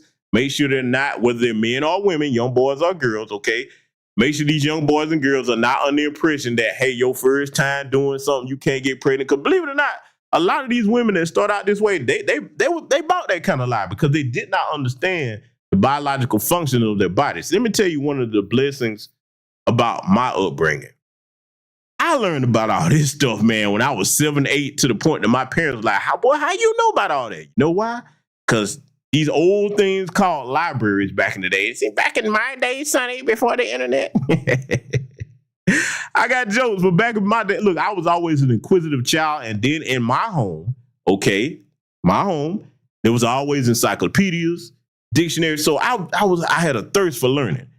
I started learning about so many things to the point that, man, my parents were like, all right, hey, you know what I'm saying? With this kid right here, man, yo, he's out here seeking knowledge because I was never the type of person as a child. Once I learned how to read and everything, and I learned how to read at an early age, walking and talking early as well. After I ask you questions to get started, then if I have an ability to go and find out the rest of the information, that's what I started doing. So that's a way of life for me. I know that's not the way for all children. But what I'm saying is when it comes to understanding how your body works, a lot of these jokers out here, believe it or not, sadly, they in their late teens and they really don't understand how their body functions. I'm talking about the young boys and the girls. They don't get it. They don't get it. You can't just go out there, wee, like your body is a toy. Because number one, you still got Jackie Chan, Jet Li, and Bruce Leroy out here, okay? I'm just saying, man, I would hate for you to have to get that and then end up in a situation like Gina too. Go look up who she is, okay? See, a lot of people out here still moving around like they think that, boy, that Jackie Chan ain't real, boy. Hey, once you get that, ain't no going back. It's over with then, okay? So that's the main thing out here. But see, even if that wasn't still an issue, okay, and for those that don't understand what I'm talking about, probably some white people listen, what the hell is Jackie Chan? I'm talking about HIV and AIDS, okay? That's what I'm talking about. Even if that wasn't a factor, though, it goes back to what I'm saying, and this looks really bad on both parties. I'm going to explain why. I already said it. Ladies, you shouldn't be giving your womb to 3 and 4 different men. You got a baby daddy here, baby daddy over there. The title baby daddy and baby mama should still be a shameful thing. You shouldn't want to be nobody's baby daddy or baby mama. You shouldn't, okay? I get it. Things happen, but damn it, stop shooting for that. Brothers, let me talk to you. It should be a shameful thing for you to have all kinds of baby mamas all over the place. See, for me, I'm just saying how I was taught to see it and the way I grew to see this on my own. You have to look at yourself like a kingdom. And I'm saying this to men and women. In a kingdom, there's some type of order and structure, okay? You don't want all your seeds all over the doggone place because one, you think about it, whether it's the men or the women, you got a child over in one state, another state, whatever. Emergencies happen in life, okay? Whether it's a child gets sick, help you, if somebody doing something to your kid because the person that you had that child with done moved on. They might start dating somebody that like to touch on kids. I mean, you think about it. You got a child all over the place. You can't just go downstairs and deal with the problem. You got to drive or fly a couple of hours to get to where the child at. That's irresponsible. That is not fair to that child, okay? So I get what she was saying. I agree with the broken home thing, but I'm saying you better get on these women too, like this heifer right here. Because see, I'm going to tell you something. Let me talk back to these men for a minute. I know it's a lot of men in this chat room, okay? I know it's a lot of men in the chat room probably look at this one and be like, man, you boy, I'll smash. Yeah. Heterosexual men, a lot of women probably would smash her. A lot of men probably would smash her, okay? But is this a woman that you get pregnant? Hell no. Because look what she doing. You hopping from rapper to athlete. Any woman that's just hopping and bopping around like that, man, she for the streets, bro. You use her for one thing, fun only if you gonna do it. That's it. That's nothing you attach your legacy and your last name to. And see, they go to show you that these goofy rappers and these athletes, they don't get that. Because I'm like, look, bro, let me tell you something. I'm gonna be blunt with this.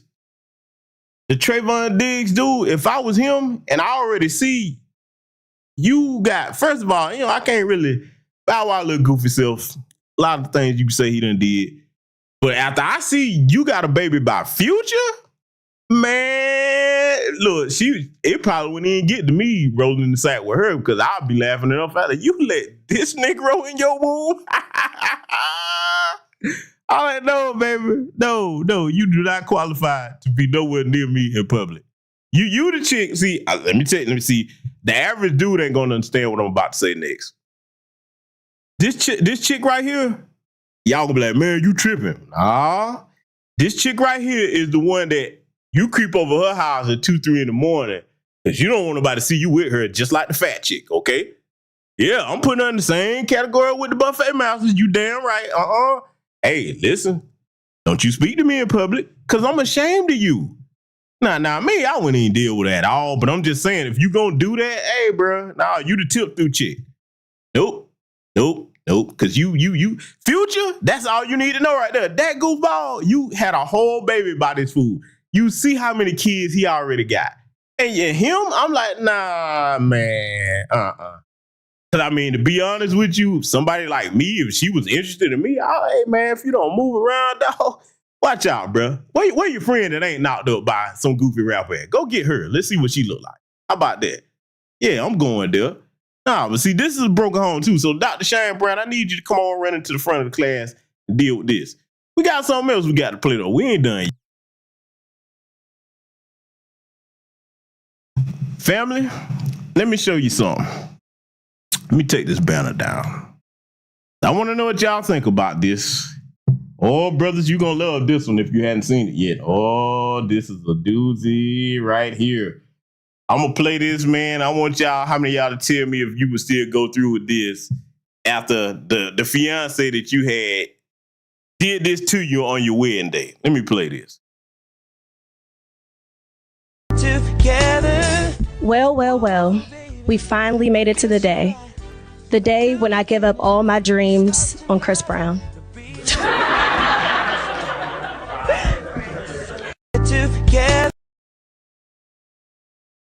Y'all heard that right now. You heard what she said. In case you thought you didn't hear it right, let me play it one more again for you. Together. Well. We finally made it to the day. The day when I give up all my dreams on Chris Brown.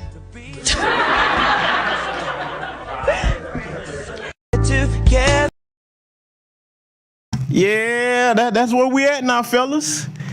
Oh, y'all know I'm finna go in. First of all, it couldn't be me. I'm gonna tell you why it couldn't be me. Because I would know if she was that type of chick before she even got down to, before it get to the point where we going down the aisle. Because that kind of disrespect, it's there. It's there. You just have to pay attention to it. You can't ignore it. Only a goofy beta male simp Negro would sit up here and be laughing. And then the rest of the little helpers back there laughing. Do you know how disrespectful that shit is, man? A marriage is supposed to be a sacred union. That you don't make no joke like that. First of all, she wasn't joking because see, Chris Brown, okay, y'all saw the picture. Chris Brown said, hey, check this out. I remember you. You paid that $1,400 to meet me. You remember that? Well, you know, I was gonna fit you in, but I had a full lineup that day. But I'm back in town. Hey, you still busy? Oh, you married? Psh, man, he ain't me. Man, she would come on over there wherever Chris Brown and toot that ass high up in there. I'm trying to tell you. Come on now. Man, how you marry somebody like that? This is a fool here, boy. That nigga. Look, here's the thing. It ain't even gotta be Chris Brown. Yeah, I said it. It ain't even gotta be Chris Brown. All he gotta be dude is got a little bit more than you got. That's it. Or they're gonna have fun with your wife, buddy. She belongs to the streets. You just don't know it yet. Big dummy, you. Hold on. Man, you big dummy. Stupid, man. Some of this here, I don't have no sympathy for no dude like that. Cause see, hey, if you do have a couple of niggas rub together, when she's not happy anymore and she decided to leave and take half, dumb, you put her in that position to do that to you. This woman told you on your wedding day, making a joking. Cause see, look, let me tell y'all something, man. Young men, you better learn what passive aggressive disrespect is. You better learn that. That's no, cause see, watch this. In case any women think I'm being harsh, would you, ladies, let me talk to you. Would you find it funny if a man disrespected you like that on your wedding day?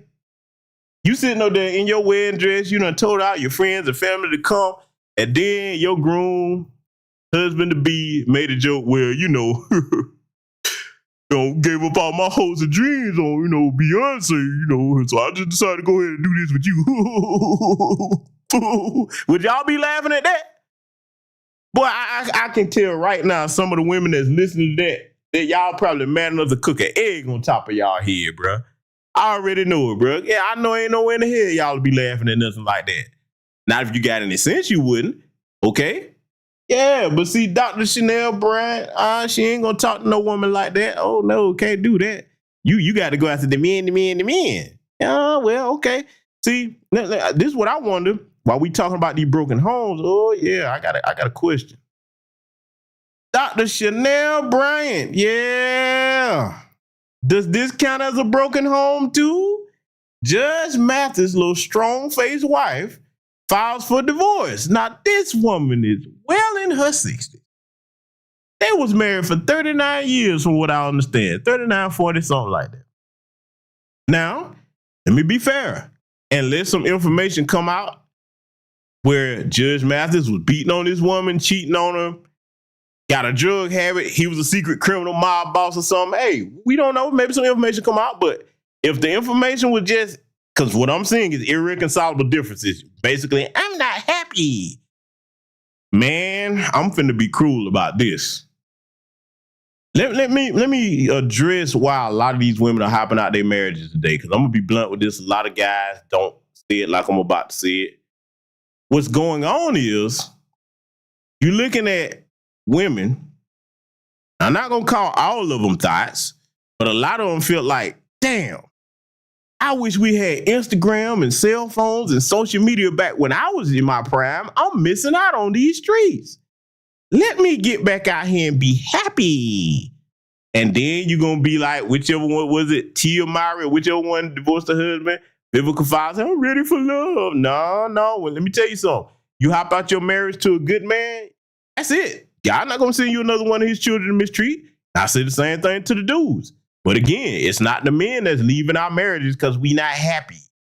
A lot of men are in marriages they ain't happy, but shit, they making it work because they got family and they took them vows serious before the Most High and they value their family. So men don't just jump up, I'm not happy and leave. Not in numbers like these women are doing. But see, that's the reason why they're doing it. And see, again, this goes to how easily influenced some of these women are today. They looking at everything, because let's be honest, that's the only reason you're seeing these numbers go like that. They're looking at what all these women are doing, women that are way younger than them, because one, they old asses are jealous of them younger women. Them younger women don't know no damn better. You should be the elders that stand in your marriage trying to teach them better so that they say, look, an older woman should be telling these younger Instagram thoughts out here with their ass all toot up in the air, shaking ass everywhere. Hey, baby, look, I get it. You want to have fun in your 20s. But by the time you get a certain age now, you're going to have to stop all that if you want to get where I am and get you a man that's going to be there in your house, ready to protect you if there's danger. You ain't got to call nobody over. If something break down on your car or in your home, you ain't got to call nobody, pay nobody. Your man is right there by your side. Your shoulder crown is right there in the house, okay?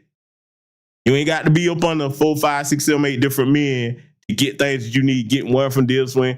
Got you a whole bunch of dudes in your phone listed under different stuff that you use them for. Hey, you should have that in one man. Huh? So Dr. Cheyenne Bryant, I need you to go talk to Judge Mathis' wife about breaking up this home that they was in. Now, and less information. Y'all educate me and tell me something that I don't know, okay? Somebody talk to me and let me know. Do you know why? Do you know why their marriage came to an end? Because like, far as I know, all I've seen was irreconcilable differences. And we already know what that means, okay? She the one filed for divorce again, and that's what most of them do. And look, I got to say this like it is. I don't know what her little strong face behind thinks she finna do out here. Who checking for that? Now, Cleotis and Percy Early checking for you, but I don't think she want that because she don't think she's supposed to have that. But baby, look at your face. That man putting up with you and he ain't left you with that face. You need to stay where you at. Ain't nothing out here in these streets checking for you. Wait a minute, hold on, because maybe it's just me. Hold on, let me look in my chat room. Kevin Trees, King Hazy, Trey. Let me see. What my boy Project Leroy? Let me see. Anybody here checking for that? Diesel Mike, you checking for it? Noah Randall, DSA1. Let's see. What the brothers in here checking for this? Charles Gibson. Who checking? 7 scales. You want one? Wait a minute. Might have some competition. 7 scales. You gonna fight the rest of the brothers for this? Which one of y'all dying to get you one of these, boy? This do it for you, huh? Y'all want them? I'm just D Foster. Hold up, D Foster. You said she better go back to her husband. Really? D Foster, come on, bruh. Look, she got a bright smile. Don't that do it for you? Listen, man. Look, check this out. You get some leftovers from a 39-year-old marriage, okay? She gonna argue your ass to death because you know this is a battle axe by the time she done got to this age. She gonna be stubborn as hell, tell you what you better not do, what you can't do, okay? Plus, childbearing years alone behind her. So, I mean, hey, who wouldn't want that? And look, you get to take on expensive trips, Birkenback. Kermit, my brother, my battle buddy, Kermit S. Wingfield. You don't want this, man? Don't nobody want this? Come on now. I'm just saying, because I'm doing this for a reason. I know it seems like I'm being petty, but somebody got to tell y'all the truth. When you look like this and you done been in your marriage for 39 years, sit your old ass down. What the hell you think you going, this man ain't mistreating you no kind of way. Now, I read something, and I don't know if this is true or not. We have yet to confirm it. But I read that one of the reasons she's saying is talking about the man was working too much. And he was never there. He said he promised he would slow down, but he's still working. Now, there are single women right now that would love to have a man busting his behind 60, 70 hours a week, making sure you got a lifestyle where it's optional if you want to work or not. Because that's what sacrifice is for a man. And you talking about, look, instead of you saying, okay, hey, he out here grinding to make this paper, and probably was trying to put them in a position where he's like, hey, you know what? Let me get us to this level, then we can just coast and I can slide back a little bit. That's what because a man that's building and has a plan, that's what we seek to do. We seek to get to a level where we can say, okay, cool, if I decide to coast for a minute, I ain't got to grind as hard as I did when I was younger. Maybe he was building that for you, but nope, your impatient, old, shriveled up ass gonna jump out your marriage because if that's true, because like I say, I can't confirm it, but if that's true, if that's a dumb reason, because there's many women out here would kill to have a man that will put them in a situation where they don't have to work unless they want to. See, let me put a cap on this before we move on from her. Let me tell you something, and you young women and older women better listen to what I'm telling you. When you walk out your marriages to productive men like this, the man is going to be fine. Sure, he's going to be hurt. We have feelings. But I guarantee you, he'll get someone else. He's going to get a younger model Yeah, I said it. He's going to get a younger model of what you were. Going to remarry if that's what he chooses to do.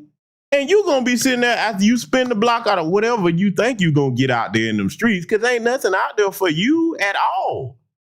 Nothing out there for you. Not your age with that face. No. After you spin the block, oh, can we try again? Hey, baby, that ship done sailed. You was on it and you jumped off because you said you found a better boat. Hey, swim. You out there now? It's cold out here in this way. Hey, swim. Get your backstroke on. Try some different swimming techniques. Yeah, you can't come back on this. And look, fellas, don't you take them back either. Once they leave like that, that's permanent.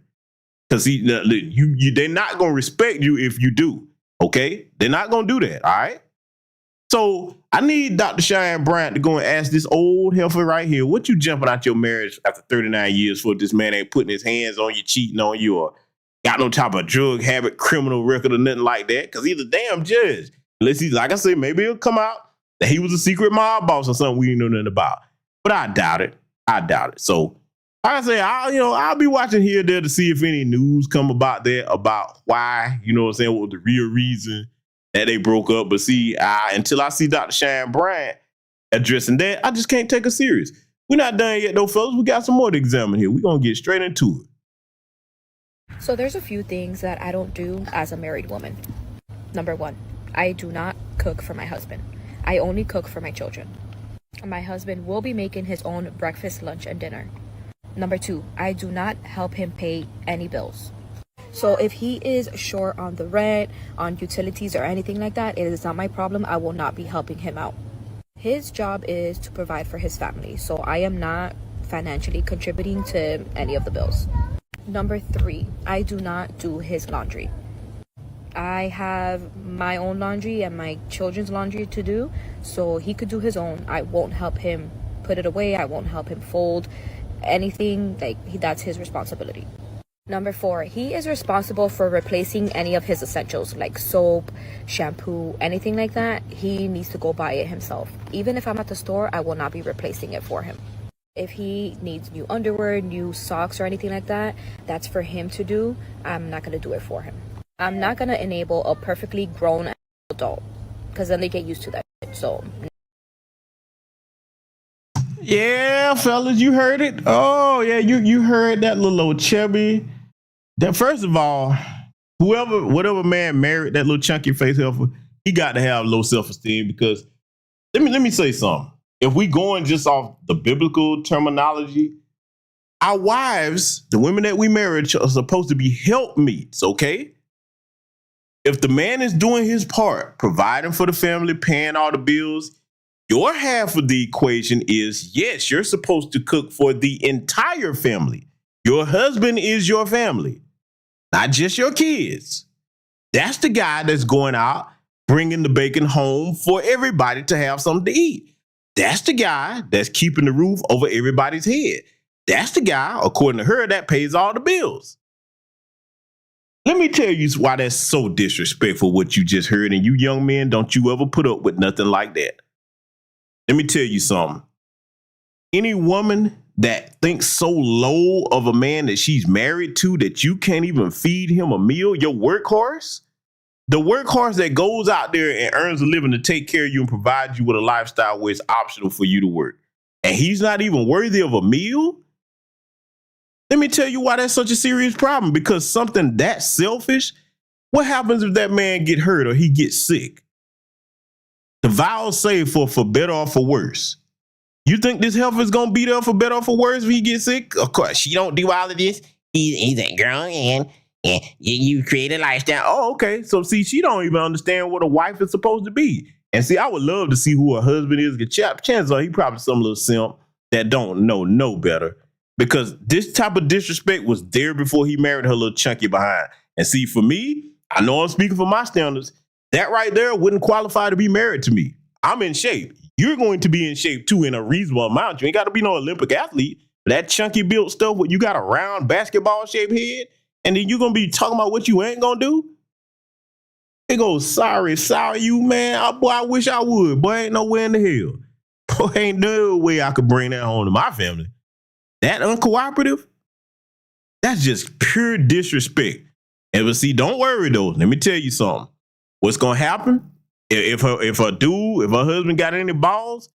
Let me tell you, if that was me, if I was silly enough to marry something like that, I would divorce her behind immediately. You gonna put this on the internet too? And then why would you put that on the internet? You're just gonna throw that up there, just fuck that nigga. Kill by him. Disrespectful as hell. Boy, I wish a chick would try me like that, boy. So okay, I'm not the arguing type. Let me tell you something.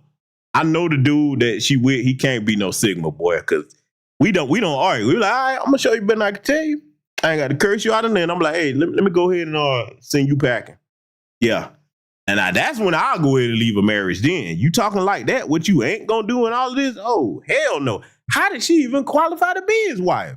Because see, for me, the way I was raised, I got to see you doing what my folks did in a marriage, okay? One of the prerequisites, if you can't rattle them pots and pans like we say in the South, hey, man, you don't qualify. And nothing wrong with going out to eat every once in a while, but if you can't put a meal together, that means not only could you not feed me, you can't feed the kids healthy. Ain't no way in the hell I'm going to have kids and what they eating off of is McDonald's and fast food. Nope. They're going to get the same home-cooked meals I got as a kid growing up. And my mother fixed, okay? Yeah, man, boy, some of these dudes with these low standards, boy, marriage is a privilege for them, okay? That's a privilege for them to be in a situation with somebody taking care of them. That disrespectful joker, man. But see, Dr. Cheyenne Bryant, she ain't gonna go find her and talk to her about broken homes and things of that nature, because that's a situation right there where that's a broken home. Yeah, she's there, but you're not upholding your end of what a wife is supposed to do. That's broken. That is dysfunctional. And see, you think about what that teaches their children. The children see, mom don't even really respect dad. Now, if she don't respect them, that sets a pattern for them children to start disrespecting the dad. Huh? And I hope she ain't married to one of the white guys, because you know what happens when the white guys get disgruntled. Hey, they come home one day, and it's a scene out The Shining. If you ain't ever seen that horror movie, The Shining, hey, you know what Zaddy do? He's like, oh, okay. You ain't gonna respect Zaddy? All right, cool. he gonna come in and get his little axe, boy. He gonna be running around after everybody. I mean, you know how they do it, boy. They kill their family and themselves. That's how they get down. But see, we got to talk about another maker of broken homes here. Now, y'all probably recognize this heifer here because I've gone in on her before. I need Dr. Cheyenne Bryant to come on over here and address Mattress K. Williams. That's right, Ebony K. Williams. Oh, Dr. Cheyenne, I'm gonna need you to come on over here and do your good work, good doctor. I need you to do this because this right here, we finna go here, fellas. Cause look, ladies, I know it. I'm probably making some of y'all mad, but am I lying though? Am I not being fair in my commentary? Cause this delusion has to stop. And I'm saying it for the sake of the sisters out here that are decent sisters that want to get married. I'm showing y'all who's ruining it for y'all. Cause see, the thing about most men, especially younger men, they're like, hey man, is this what they on right now? Cause see, look, from the younger men's perspective, I'm not a younger man, but I talk to younger men, I see what they on. Basically, what younger men are on, they're like, hey, bro, look, check this out. We understand all that marriage stuff is good for the community. We get it. Cool. We would like to have it. But these women on something else right now, bro. So we're going to let them do them. And what I'm supposed to tell them, man, if that's the attitude that they running across? Now, am I saying that there's no sisters out there that's good sisters? No, there's not. Here's the problem, though, ladies. Too many of you that aren't like the Mattress K. Williams and the Dr. Cheyenne Bryants, y'all be taking up for them healthers, man. So that make the dudes out here, for those that claim they want to be married. Now, that's what I'm talking to. The ladies that say they want to be married that are not yet. That make the guys that would be willing to marry you, they say, well, shit, if she taking up for that, she must be just like them. Let me move around and say what you want. I don't care who with a podcast got an issue with it. That's where the Passport Bro movement came from. I don't care what you say about them. The reasons are still there why they're doing what they're doing. They're like, hey, man, look, I still want a family, whatever. Let me just go ahead and move around to another country.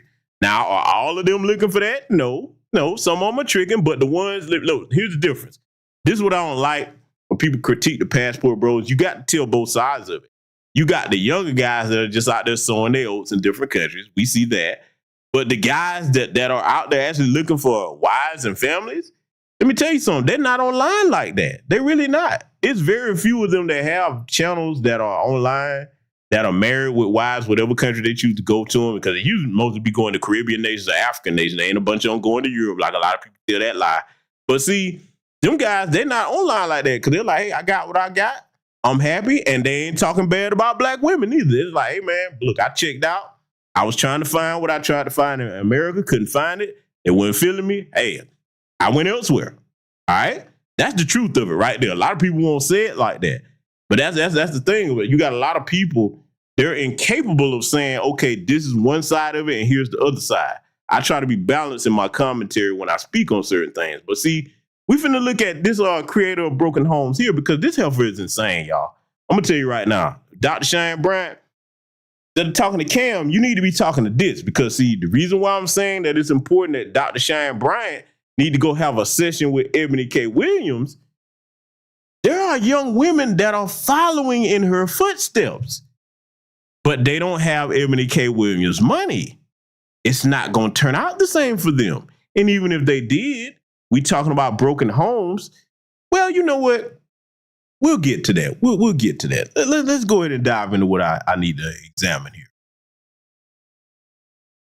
So the other day I made a YouTube short about old Ebony K. Williams, our good old friend Ebony K. Oh, boy, I tell you. Well, Ebony has done it again.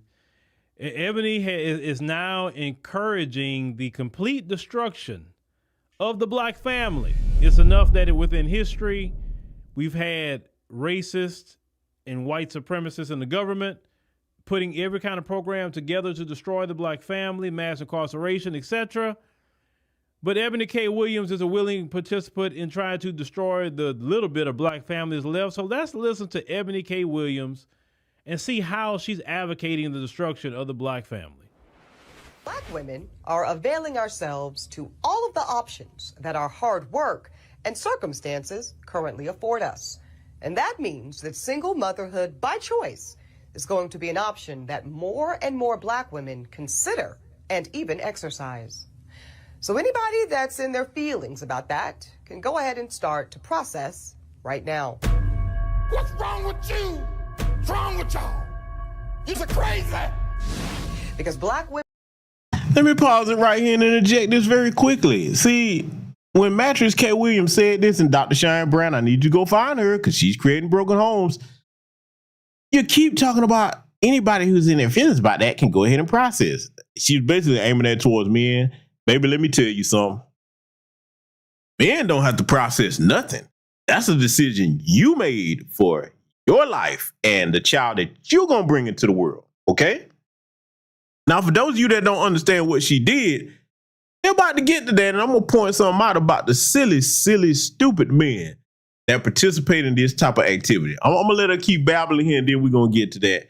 And because I'm going to touch on a couple of things that Brother Fields is about to make regarding this. Women that have the privilege to embark upon this expensive and oftentimes lengthy process will increasingly decide to forego marriages and partnerships that do not serve us and that are not in our best interests.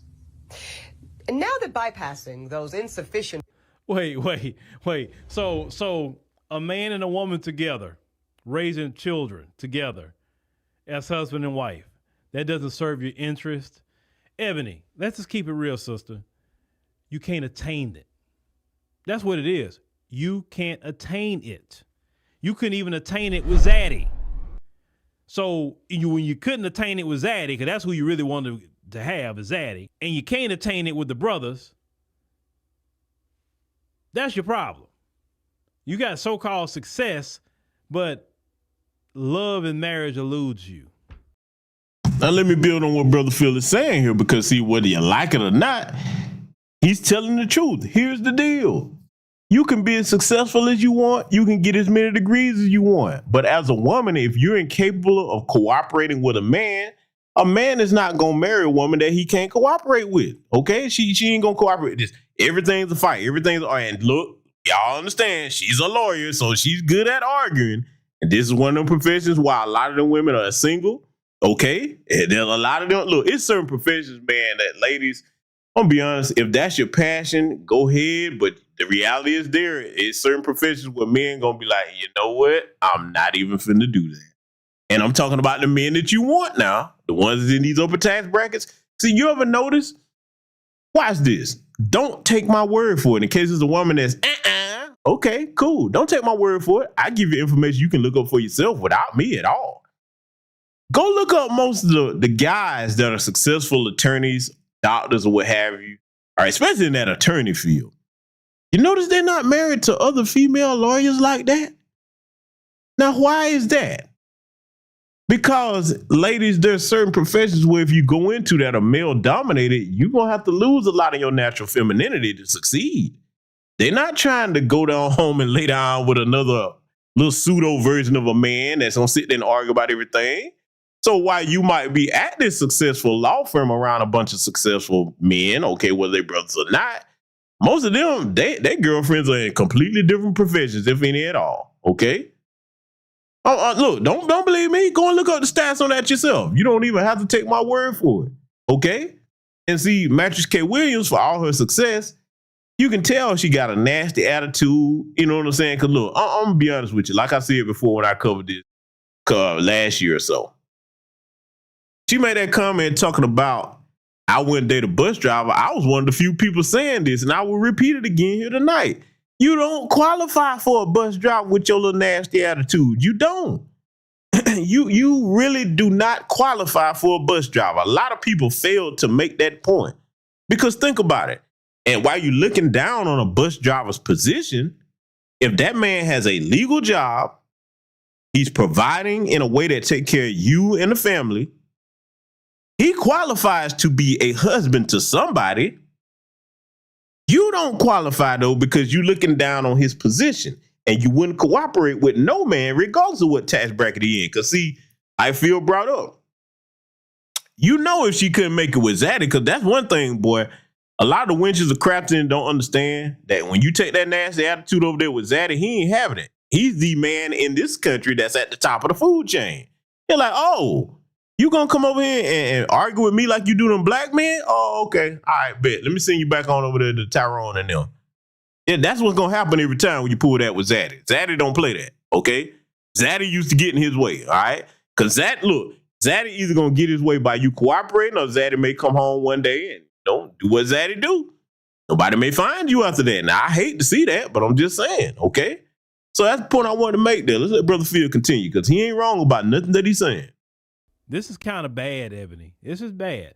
Well, see, Ebony, if you thought a certain way and kept it to yourself, hey, I ain't got nothing to say. It's your life, do you. But when you're using a platform to spread this filth, this is filthy and degenerate to me, okay? Sukihana isn't the only one that is degenerate. Ebony K. Williams is degenerate too. She may not be out there like Sukihana shaking her butt everywhere and talking about eating and dude's booty and all that. She may not be doing any of that, but she's advocating the destruction of family, and she's advocating single motherhood, which has destroyed the black community. And she wants to promote more of it, but let's continue. Relation. Now, let me point out something else, too, because, see, I waited for a second before I brought this up. Any black man that's running around out here donating your sperm to these sperm banks, let me tell you why that makes you triple stupid and twice the fool it take to be one. I don't know exactly what the specifics are, but have you ever thought about what happens if, yeah, she go and get your sperm or what have you, and, you know, have the kid, and then turns around, hey, things don't pan out like she want, get to struggling. Hey, let me put you on child support. Yeah, what then, huh? And see, here's the other despicable thing about that in addition to that.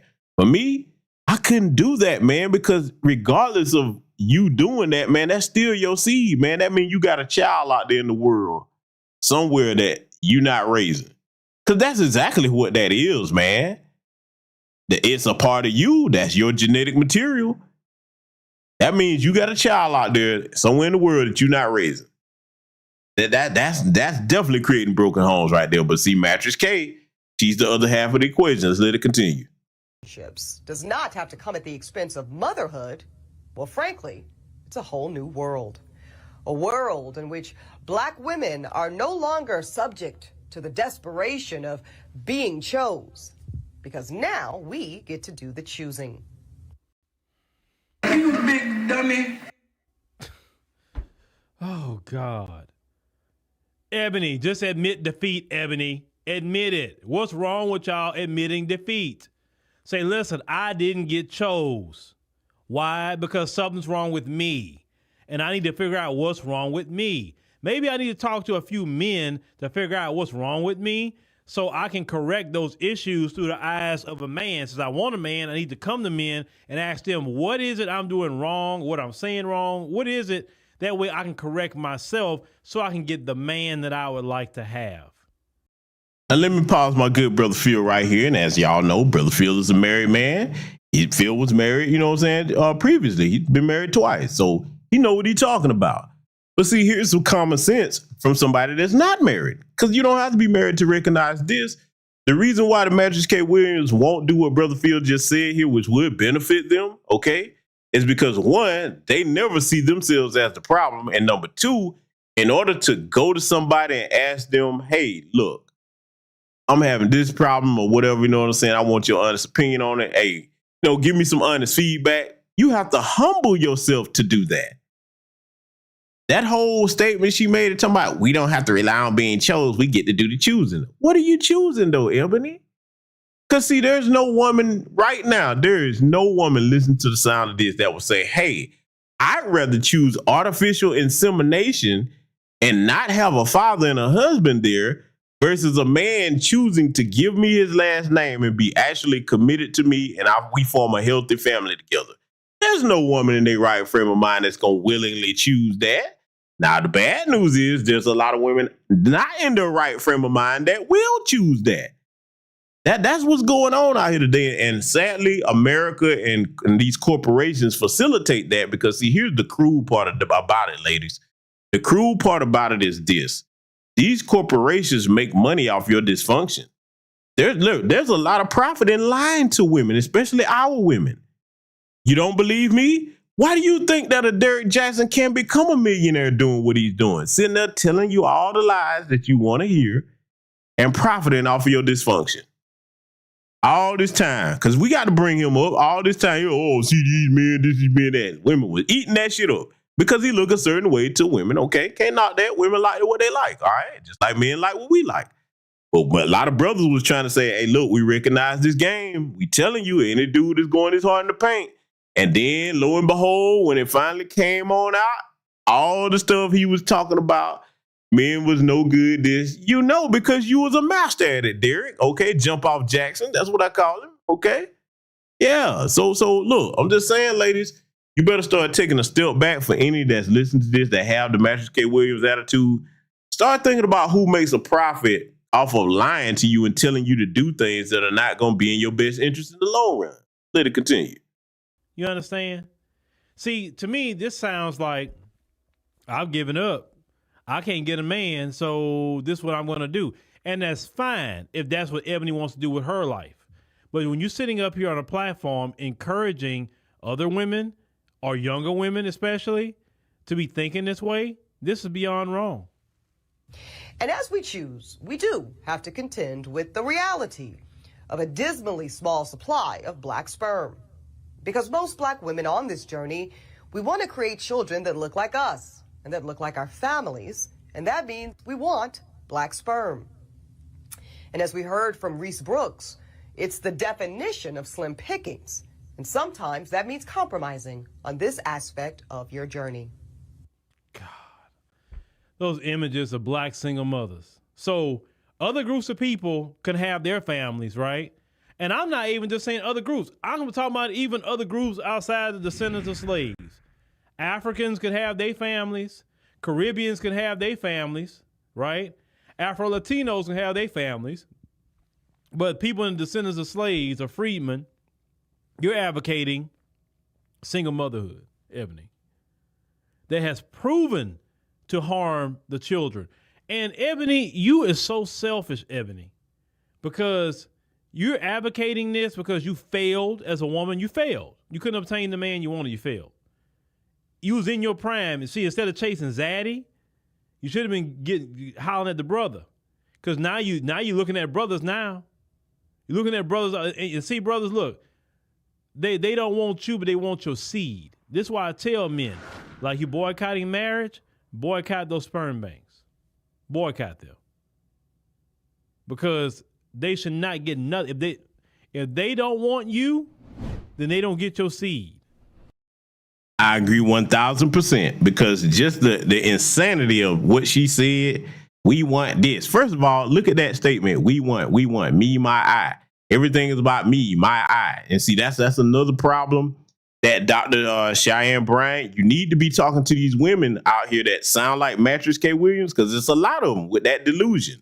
Selfish as hell. That's why they can't get with no man, because if you say you want to be married and you want a husband, it's not just about what you want. You got two people to think about. He's got to think about you. You got to think about him. Both of y'all together got to think about your children. That's a family unit. Family unit, okay? Everybody in the family is supposed to be concerned with the well-being of everyone else in the family, okay? You can't do that if you come into a situation where you're selfish. That doesn't work. It's not going to work. And see, the sad thing about it is, what you gonna tell this kid, this test tube baby that you had, when they get to going, especially if they go to public school and she gonna homeschool them, and still, hey, it's gonna come a time where that child is gonna, if they in the world and they go outside, they're gonna be wondering where their father at. What you gonna say then? But hey, I don't know nothing. I'm just a black man. Let's let it continue. Now, I am extremely fortunate that I was able to secure 2 vials of black sperm from California Cryobank when I embarked on this part of my journey last fall. But I do know that I am an outlier. You sat up there and got 2 vials of black male seed. You could have got that for free, literally, Ebony, if your attitude was right. If you didn't have your face scrunched up all the time. If you would actually be freaking nice. You can get that for free. You paid money for the seed of a black man. Like you're a woman of a different community or something. And even women in different communities can get that for free without paying a freaking dime. Ebony, you are sad. All that so-called success you got, and this what you relegated to? No man and buying black male seed and telling people, I got 2 vials because I'm fortunate enough to have it. How do you fix your face to talk like that? And also, I want to let y'all know, on that video, they cut the comments off. So I've got 2 concrete tips for single black women who think this may be an option. And this is tips from a failed woman. No marriage, buying black male seed, okay? Listen to her advice. Either now or maybe later. Number 1, please check out Reproductive Village. It's a new black-owned cryobank, and it's designed to help with this shortage of black sperm. It's set to open its doors in D.C. later this year, and it will also have drop-off locations in Atlanta and Houston, Texas. So, we don't care if it's black-owned. Still not going on there giving them crap. You don't want a black man, you don't get a black child. It's that simple. And number 2, be proactive. I say go ahead and start looking right now for desirable black sperm. You register with all 4 of the big cryobanks, and this includes California Cryobank, which I used, Seattle Sperm Bank, Fairfax Cryobank, and Zytex. Now let me pause this right here.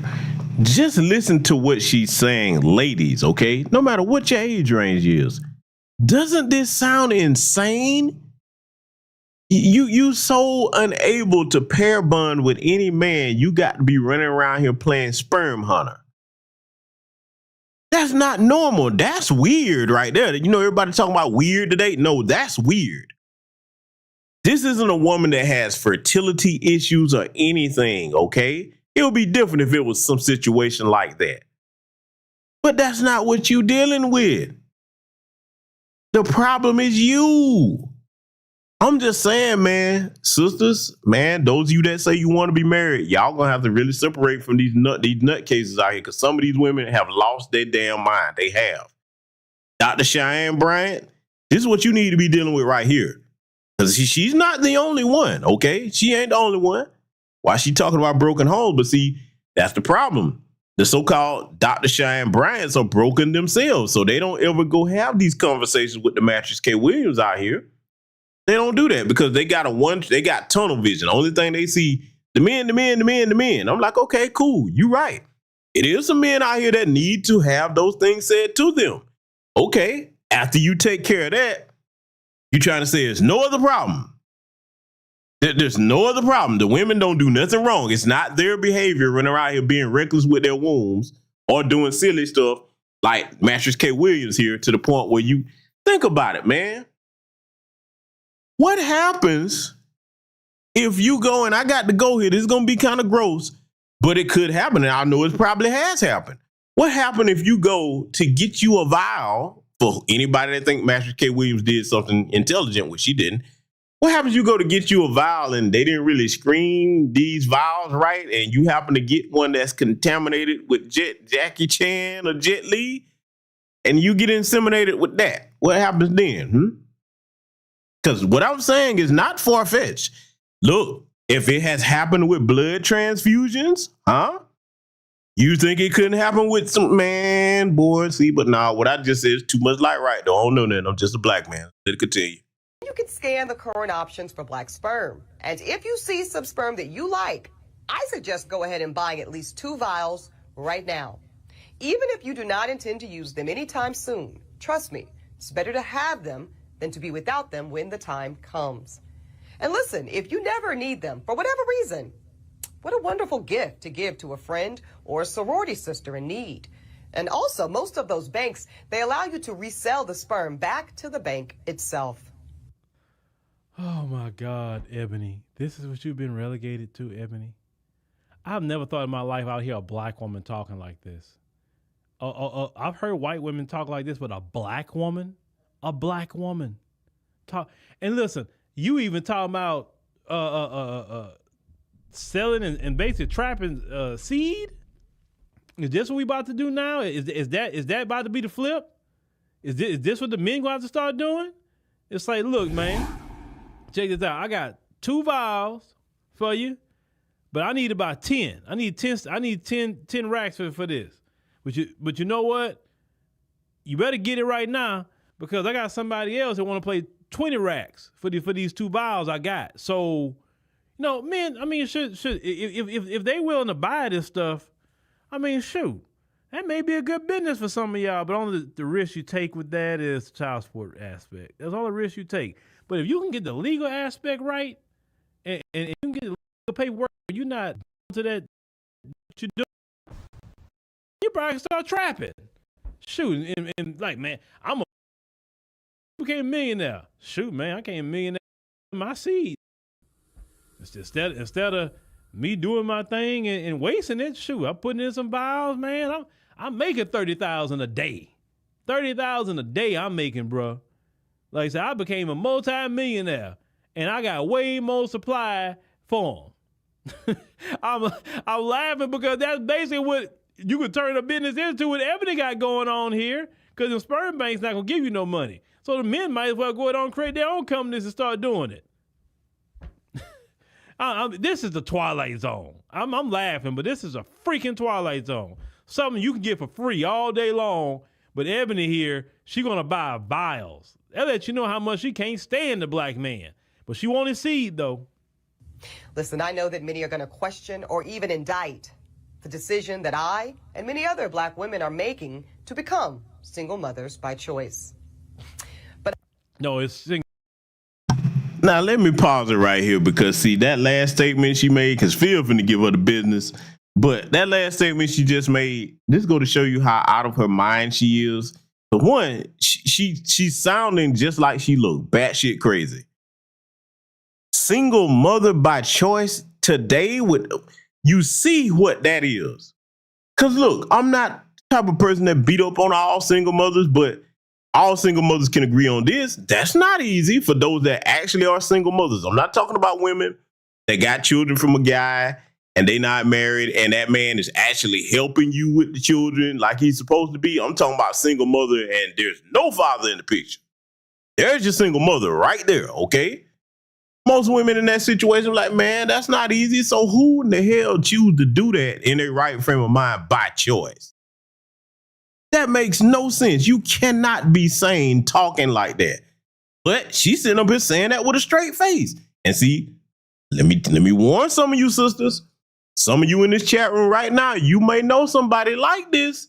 You better keep that health at arm's reach, man, if you're in a committed relationship or a marriage, because they are, look, chances are too, if what I just said applies to anybody listening to this, your dude probably don't like that heifer, okay?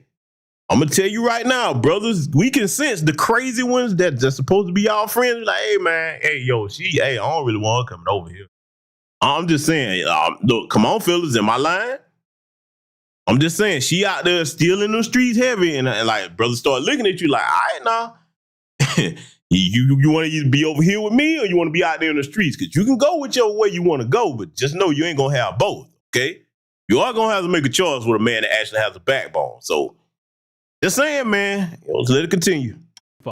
It's not by choice. That's what you're telling yourself, Ebony. You're telling yourself that so you don't feel like a failure. Well, I'm single by choice.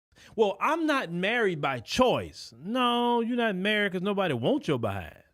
No, you're a single mother because that's all you can do.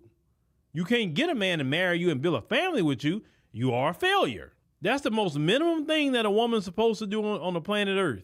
Is have a man to love her, have a family as minimum and natural for that to happen. And Ebony couldn't secure that. They got women right now listening to this message that has secured all what I'm talking about, got multiple children with their husband, been with their husband 10, 20, 30 years. Ebony, out of all her so-called success, couldn't even attain that. I, like the women you heard from today, go by the creed of no regrets. I have, and many black women have, too much love, too many resources, and too rich of a community not to share these gifts with children of our own. Children that will one day, no doubt, enrich and contribute to the next generation of Black America. Now let me pause it right here before Brother Phil gives his commentary here, because see, that whole part what she said, we have a community, Ebony, and anybody. See, let me go here with it, because see, I'm gonna take this in another direction too. For the Mattress K. Williams that go out here and do what she did, and choose to become a single mother, like she said, you cannot do the job of a father in the household with that child. And she, look, y'all don't understand. She had a little girl, because we this is a blast from the past here. We covering. All right, we gonna get to that in just a second here, but you're not gonna be able to provide what the father provides as far as his part of raising a child. You can't do that. You're a woman. So now let me go here with the Cam Newton situation again. Let's go back to that and the Nick Cannons and the Futures. Okay, now some of them, I've seen this argument made from a lot of people. Well, they provide for their kids. They got money. This, that, woo, woo, woo. Yeah, they're gonna be all right. Problem.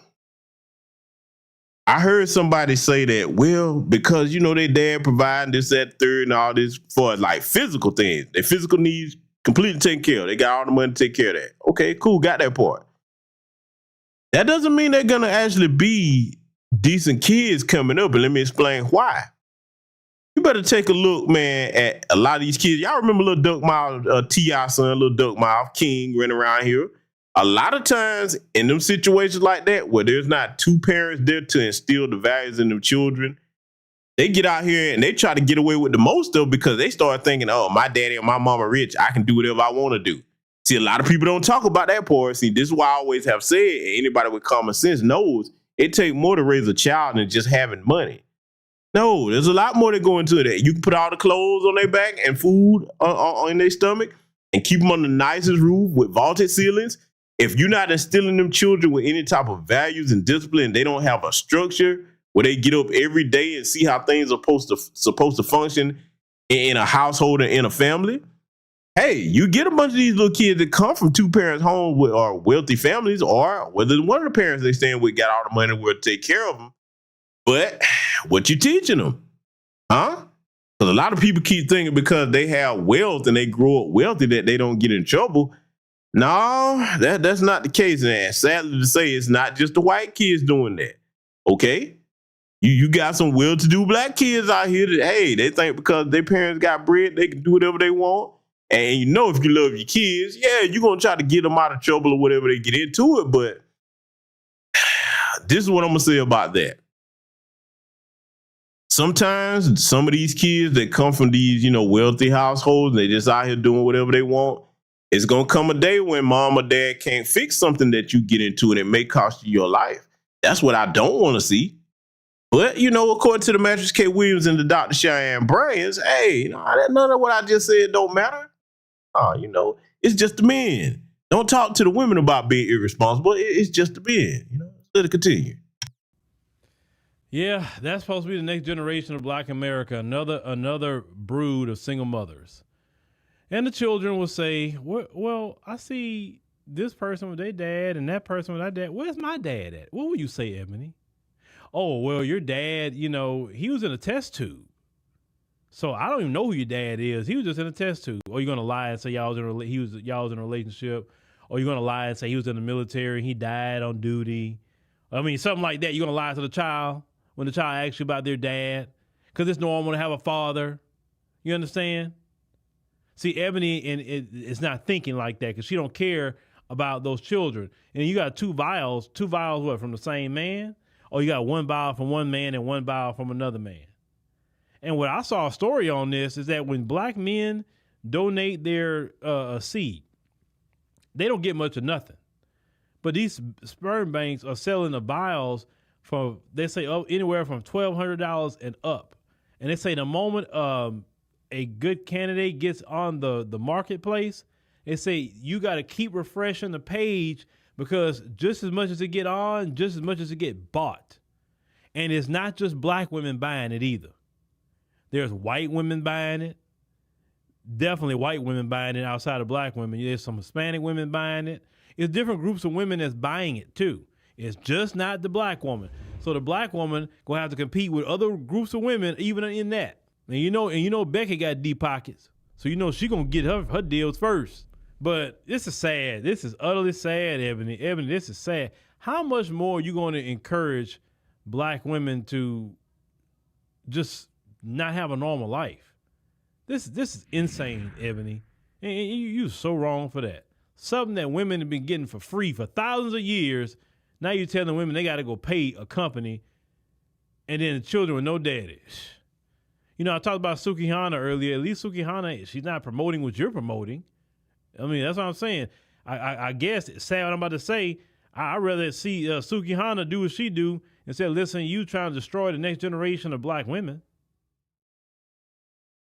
Now, Brother Phil made excellent points there. You can't really argue with too much of what he said, but see, where's Dr. Cheyenne Bryant to speak on anything that he just said there? Because I've shown you several examples of different types of broken homes.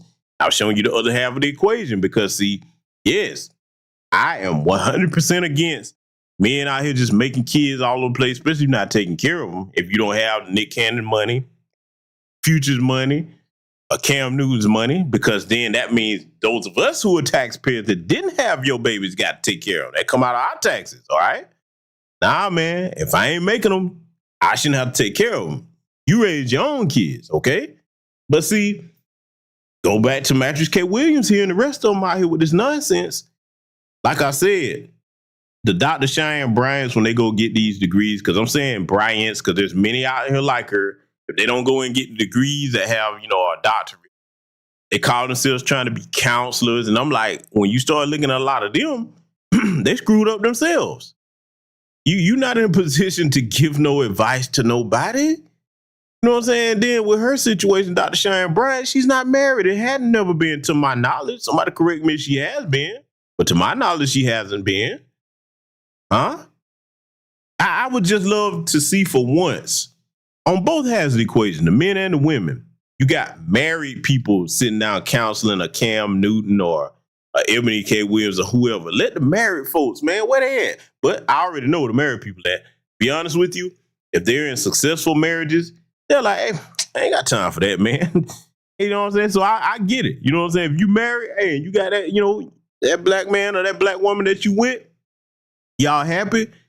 The rest of this stuff, man, is just something y'all kick back on the couch and laugh about. You know, it's like, look at these fools here, bro. Hey, I'm glad that ain't us, boy. You know, I'm just saying, man, I get it. But I'm just saying it would be nice if the ones doing all the talking like Dr. Cheyenne Bryant, and like I said, I didn't go into all the reasons that I could have went in tonight, but you go watch that Cam Newton interview and you listen to her, man. Brothers, I'm telling you, that is must see right there. Because I didn't even really go where I should have went with her. That woman is completely what she's talking about and don't realize it. She's broken. That is going to be, there's no man in his right frame of mind that after you watch that interview and see what she's talking. Because see, in her mind, she's like, yeah, I'm telling Cam. She also exposed the stuff about herself, the reason why she's not married and why she ain't going to be married either. I know what I'm talking about. Not to no man that's worth a damn. Especially not the kind that she thinks she's supposed to be with. Okay? Don't take my word for it, go see. But see, we're not done with Mattress K. Williams yet because, see, for those that don't know, there was an update to this story. We're finna get into that now. Well, our good friend, Ebony K. Williams, you know, we've been talking about her, you know, for a little while now. Well, you remember Ebony K. Williams, a lot of people was responding to her because she said she wouldn't date a bus driver. And Ebony had put out another commentary after that about, you know, having children without men, freezing your eggs, say she froze her egg and everything in case she needed later. And she actually used her eggs. Now Ebony is going to have a little girl. This little girl is going to be due in August. She had got some, you know, donor to give her sperm. Let me say something about that. When Ebony was talking about the bus driver, how he needs to own the company, you want to date her. You know, most men of means do not sell their sperm. You do know that, right? Like billionaires don't sell their sperm. Only a lot of times men who are struggling for money sell their sperm, and then you're not going to get much money anyway. He's absolutely right about that. But the Mattress K. Williams, they don't care about that. They just want what they want. I want what me, mine, I want. That's all they think about. Never mind. Notice that when they talk like that too, the Mattress K. Williams, they're not thinking about what's in the best interest of the child. It's all about them. All about them. And see that right there? We got the data on that going back now at least 3 decades. Okay? 4 really, of why that's bad for Black America. But today, in this age where everything is about what you want and what you should have, hey, you know, the Dr. Cheyenne Williams out here, they're here to just tell you that the problem is all the men. It's not with the decisions that the women who carry the babies are making, being recklessly irresponsible with their womb and the problems that they have mentally and psychologically because, you know, certain things that might have happened to them that they couldn't help. And I wouldn't mock nobody, you know what I'm saying, if they went through something traumatic in their childhood. But outside of that, looking at the situation where, okay, if guy after guy after guy and you fairly attractive, got all this success, you just can't pair bond with nobody. So it's always the men. It's never you. Because I would say the same thing if it was a brother. Brother out here, got all this stuff together, just can't make it with no woman, just woman after woman. I'm like, okay, at some point, man, the common denominator is you. See, as men, we can actually look at ourselves like, hey, you know what? Yeah, bro, I got this problem, this is my issue here. You know what I'm saying? We can actually look at it, but it's hard for a lot of these women to do that. Oh, no, because they are perfect. Man, they want you to think that, boy, they can jump and just float in the air. You know what I'm saying? I'm just nothing's wrong. Perfect, blameless. But that's not reality. All people have flaws, okay? It takes a strong person to be honest and admit that, okay? But see, you know what? I want y'all to listen to this update here on that because I had to remind y'all how this situation turned out with old Mattress K. Williams. We'll see if Dr. Cheyenne Bryant makes her way over to talk to her about this. If you do that. And my message to men is stop doing that because you're facilitating this society from being out of order. The reason why you having all these, you know, Ebony K. Williams and Brittany Griner and all that situation with you know, her wife talking about having a child because men are facilitating that. Bottom line, if you don't donate, then you put a stop to that, right? I mean, you're not putting a stop to their relationships, but you're putting a stop to, hey, you need to be in a traditional family to be having a child, because the only way you can have a child is by traditional means. That's the way God set it up. But Ebony, people was asking why she didn't wait to meet a man and, then have a child. She was saying, she told People Magazine that, she was saying to them, no, if that, she's not going to wait. She going to not wait to travel, not wait to do whatever. But this is my thing, Ebony. You're selfish. You're selfish. I'm a father, okay? And as a father, I think it's selfish to not have that child to have a father. That little girl needs a father just as much that little girl needs a mother. And the normalization of single mothers in the Black community is why our community is constantly in a certain turmoil, and that's why it's not growing as the way it should. Communities are built off of families, a man, woman, children. They're not built off of single mothers. No society does that. For example, look at the Hispanic community, even the migrants, that's who Hispanic migrants coming over here. They're coming over here with their wives and their children. They're not promoting single mothers in their communities. They're promoting family. And that's why those communities like that are outpopulating us, because they're having more children, for one. They're having more families. You have the East Indians. When they come over here, they have their families. They're not promoting single motherhood. The Asian communities, they're having families. They're not promoting single motherhood. Okay? So why is it that we in the Black American community are sitting up here promoting singlehood?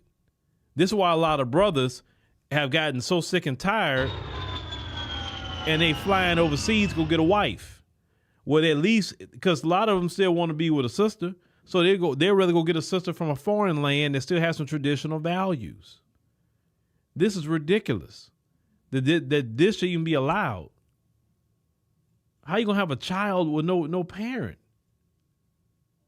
That's completely selfish of Ebony to do that to this child.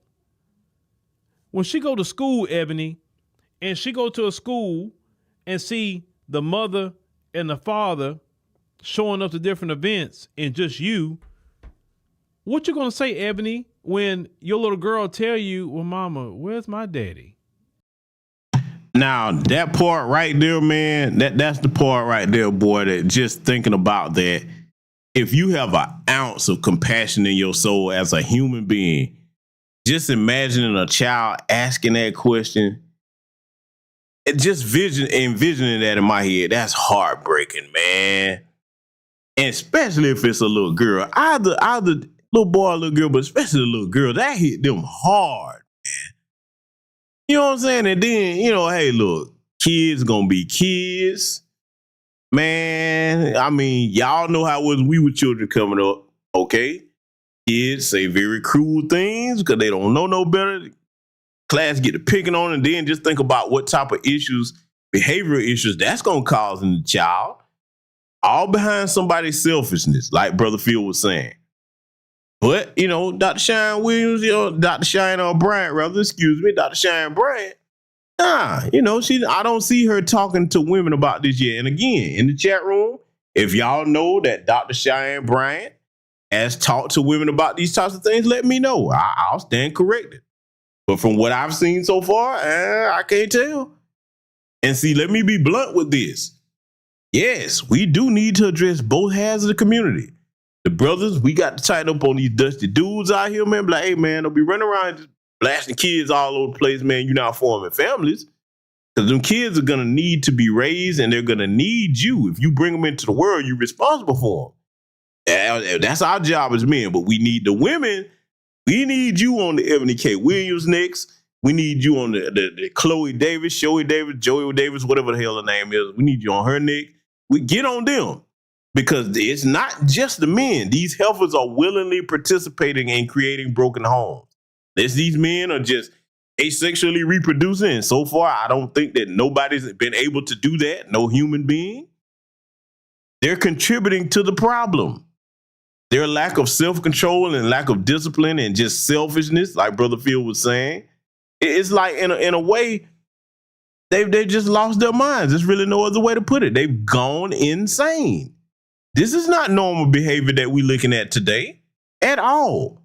But when you got people like Kamami running for office talking about reproductive justice when there's no reproduction at all in what she's talking about, the murdering of children, you know we're in a different place where women are so far gone, the ones that agree with that they tend to actually just, go along with that as if that's normal.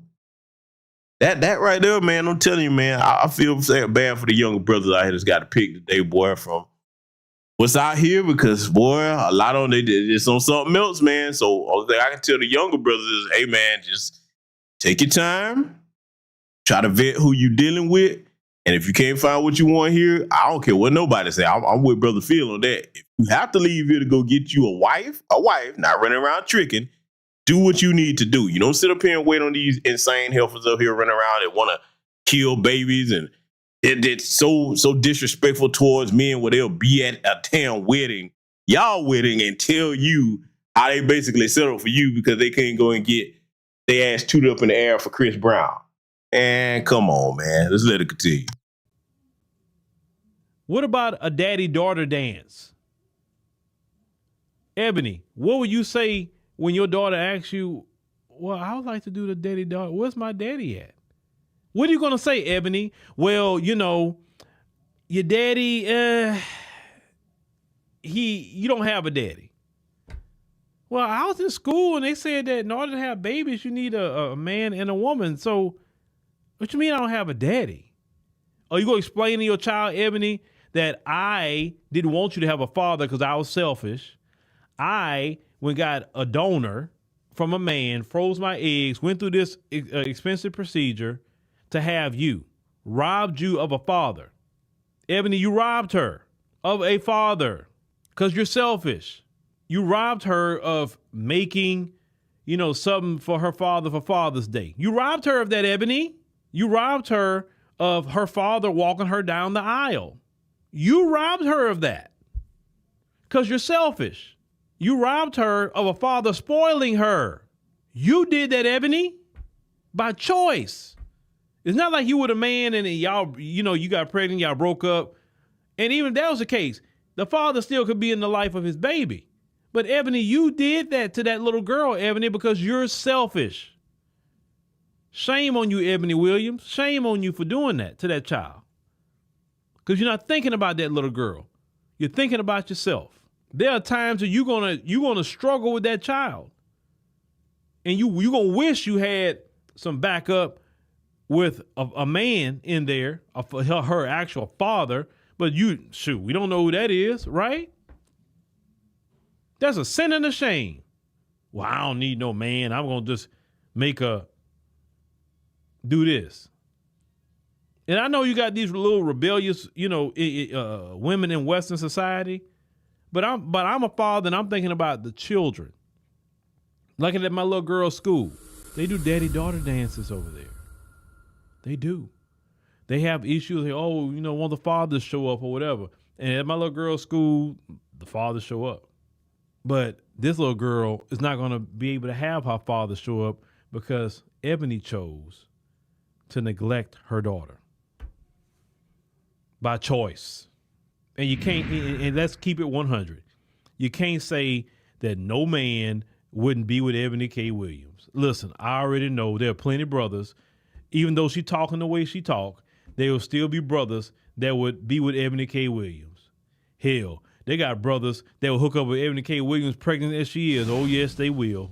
Listen, I know black men. They will still hook up with her and be with her, even her big and pregnant like that. So don't say you couldn't find no man or whatever the case may be. No, that bus driver you talking about probably been the best father ever. But you didn't want a bus driver, but you think having a child, a test tube baby, that's a lot better for that child in the end. Ebony, I hope your daughter grew up and read you so much and go in on you for that, for robbing her of a father. Shame on you, Ebony. Shame on you for doing that. That wasn't right. You definitely had the access to get in a relationship. You had that. You just chose just to be selfish. And your little girl, she gonna let you know one day about yourself. And Brother Phil is right, because see, let me add something else onto what the brother was saying here about those types of selfish decisions. See, I understand exactly why we're dealing with what we're dealing with here today with a lot of this behavior in America. And I'm not just talking about our women, because it's more than just our women, okay? But I'm only talking about my community. All communities of women over here that just, hey, everything is started karate. Let me tell you something. The reason why you see so many of these chicks that's on OnlyFans, I'm finna go somewhere because I got to tell the truth. The reason why you see so many of these chicks on OnlyFans, they come from situations where their fathers wasn't there. Most women that's got a father, they ain't on no OnlyFans like that because they were raised to value themselves better than that by not just your mother, but your father. Because see, the talk that a father gives a daughter about respecting herself, it's going to be very different from the one that her mother gives, okay? We're going to address it from a man's point of view, from the perspective of us being men all our lives, and we're going to really give her the game on certain things. So she ain't going to be sitting up here on OnlyFans talking about because it's easy money and you tune your ass all up in the air. And then, okay, after that, because they'll still be thinking, okay, I can go do this and show the world what's only meant for your husband to see, and then still be talking about, I'm ready to get married now. Nah, baby, you belong to the streets. That's a permanent decision. Because the man, look, and let's be clear. Like Brother Phil said, it's still some low self-esteem dudes that'll get with an Ebony K. Williams, but we got to look at what kind of men are these. Same thing about these OnlyFans stars. Yeah, they can get married, but what kind of men are they going to be married? It's not going to be no brother that's got any type of self-respect or nothing going on. Because for one, I'm going to say it like it is. Sure, there's a lot of men that'll look at them heifers, but hey, man, who think about it. You got a job. You're a brother, okay? And I want you mothers out here to think about what I'm saying. Say your son, upstanding dude, he got a good job. I'm talking about, man, I don't care if it's a corporate job or he's business owner or whatever the case may be, all right? Doing well for himself. Now, he goes to choose a wife, and then turns out it's an OnlyFans thought. Are you going to be proud of that? Do you really think he's going to be proud to bring, what he going to bring her and be proud of her? And then everybody like, yeah, man, I saw your wife. And just, can you imagine how uncomfortable that would be? Because sooner or later, it's going to come up. Everybody see you out there. You know what I'm saying? So it's like, hey, man, what I want with you if everybody else done seen it. Now, that's different. I'm not talking about a situation where if a woman was involved with a man and, they share something private with one another, okay, that's lame as hell if you putting out shit that, somebody shared with you in privacy. I wouldn't do that. Okay, that's some buster shit to me. But I'm just saying, we talking about the ones that just show themselves willingly to everybody, okay? That's a whole different conversation because you exploiting yourself at that point. So how are you going to demand respect from men when you exploiting yourself? No, if you don't respect you, why would anybody else respect you, okay? So when it comes to like this heifer here, Bow Wow, Future, and this Trayvon Diggs, just think about how many men that is you done let skeet off up in you. And you just like, no problem. Because they all got money. I want to have a baby by men with money. Okay, but great. You don't want to have the last name and a family by at least one of them men? And what that say about you? Because see, again, Dr. Cheyenne Bryant, if these women are willing to do that and you going to call the men ain't shit, what are they? They can't be too much further behind. You going and making decisions that show you don't value you. And then be mad and bitter and frustrated running around like Vivica Fox later on when people like, hey, man, you over there where you supposed to be. You chose to be there. That's what I'm saying, family. So I just had to go ahead and get straight to brass tacks with this without the sugarcoating. Like I said, I'm going to leave this up. I can tell this ain't going to be a popular broadcast, but I don't care about popularity.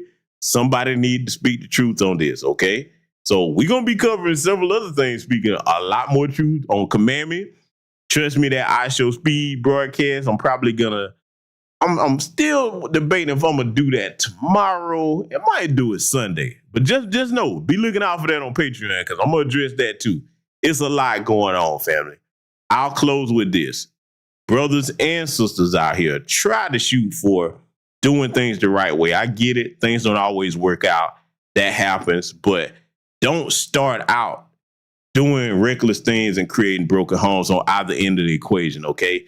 Give your kids the kind of family life where they'll be proud to come from that family and say, hey, I'm a Smith, or I'm a Johnson, I'm a Clark, or whatever the last name of the family is. Whatever that last name is, create an environment to the best of your ability where that's a legacy, where the community respects the family name. Your child don't have to walk around with their head down, you know what I'm saying, because the way that you chose to be selfish and you know, create a broken situation, all right? Just try it. Make the effort, okay? Make the effort. So with that said, thank you and salute to everybody that joined us over here. I want you to take care of yourselves. Remember, we are a great and mighty people. The only way that you become a better man or woman is to deal with truth, not live vicariously through these celebrities, anybody else, or be delusional with yourself. That's it. Black first, salute, and I will see you all in future content.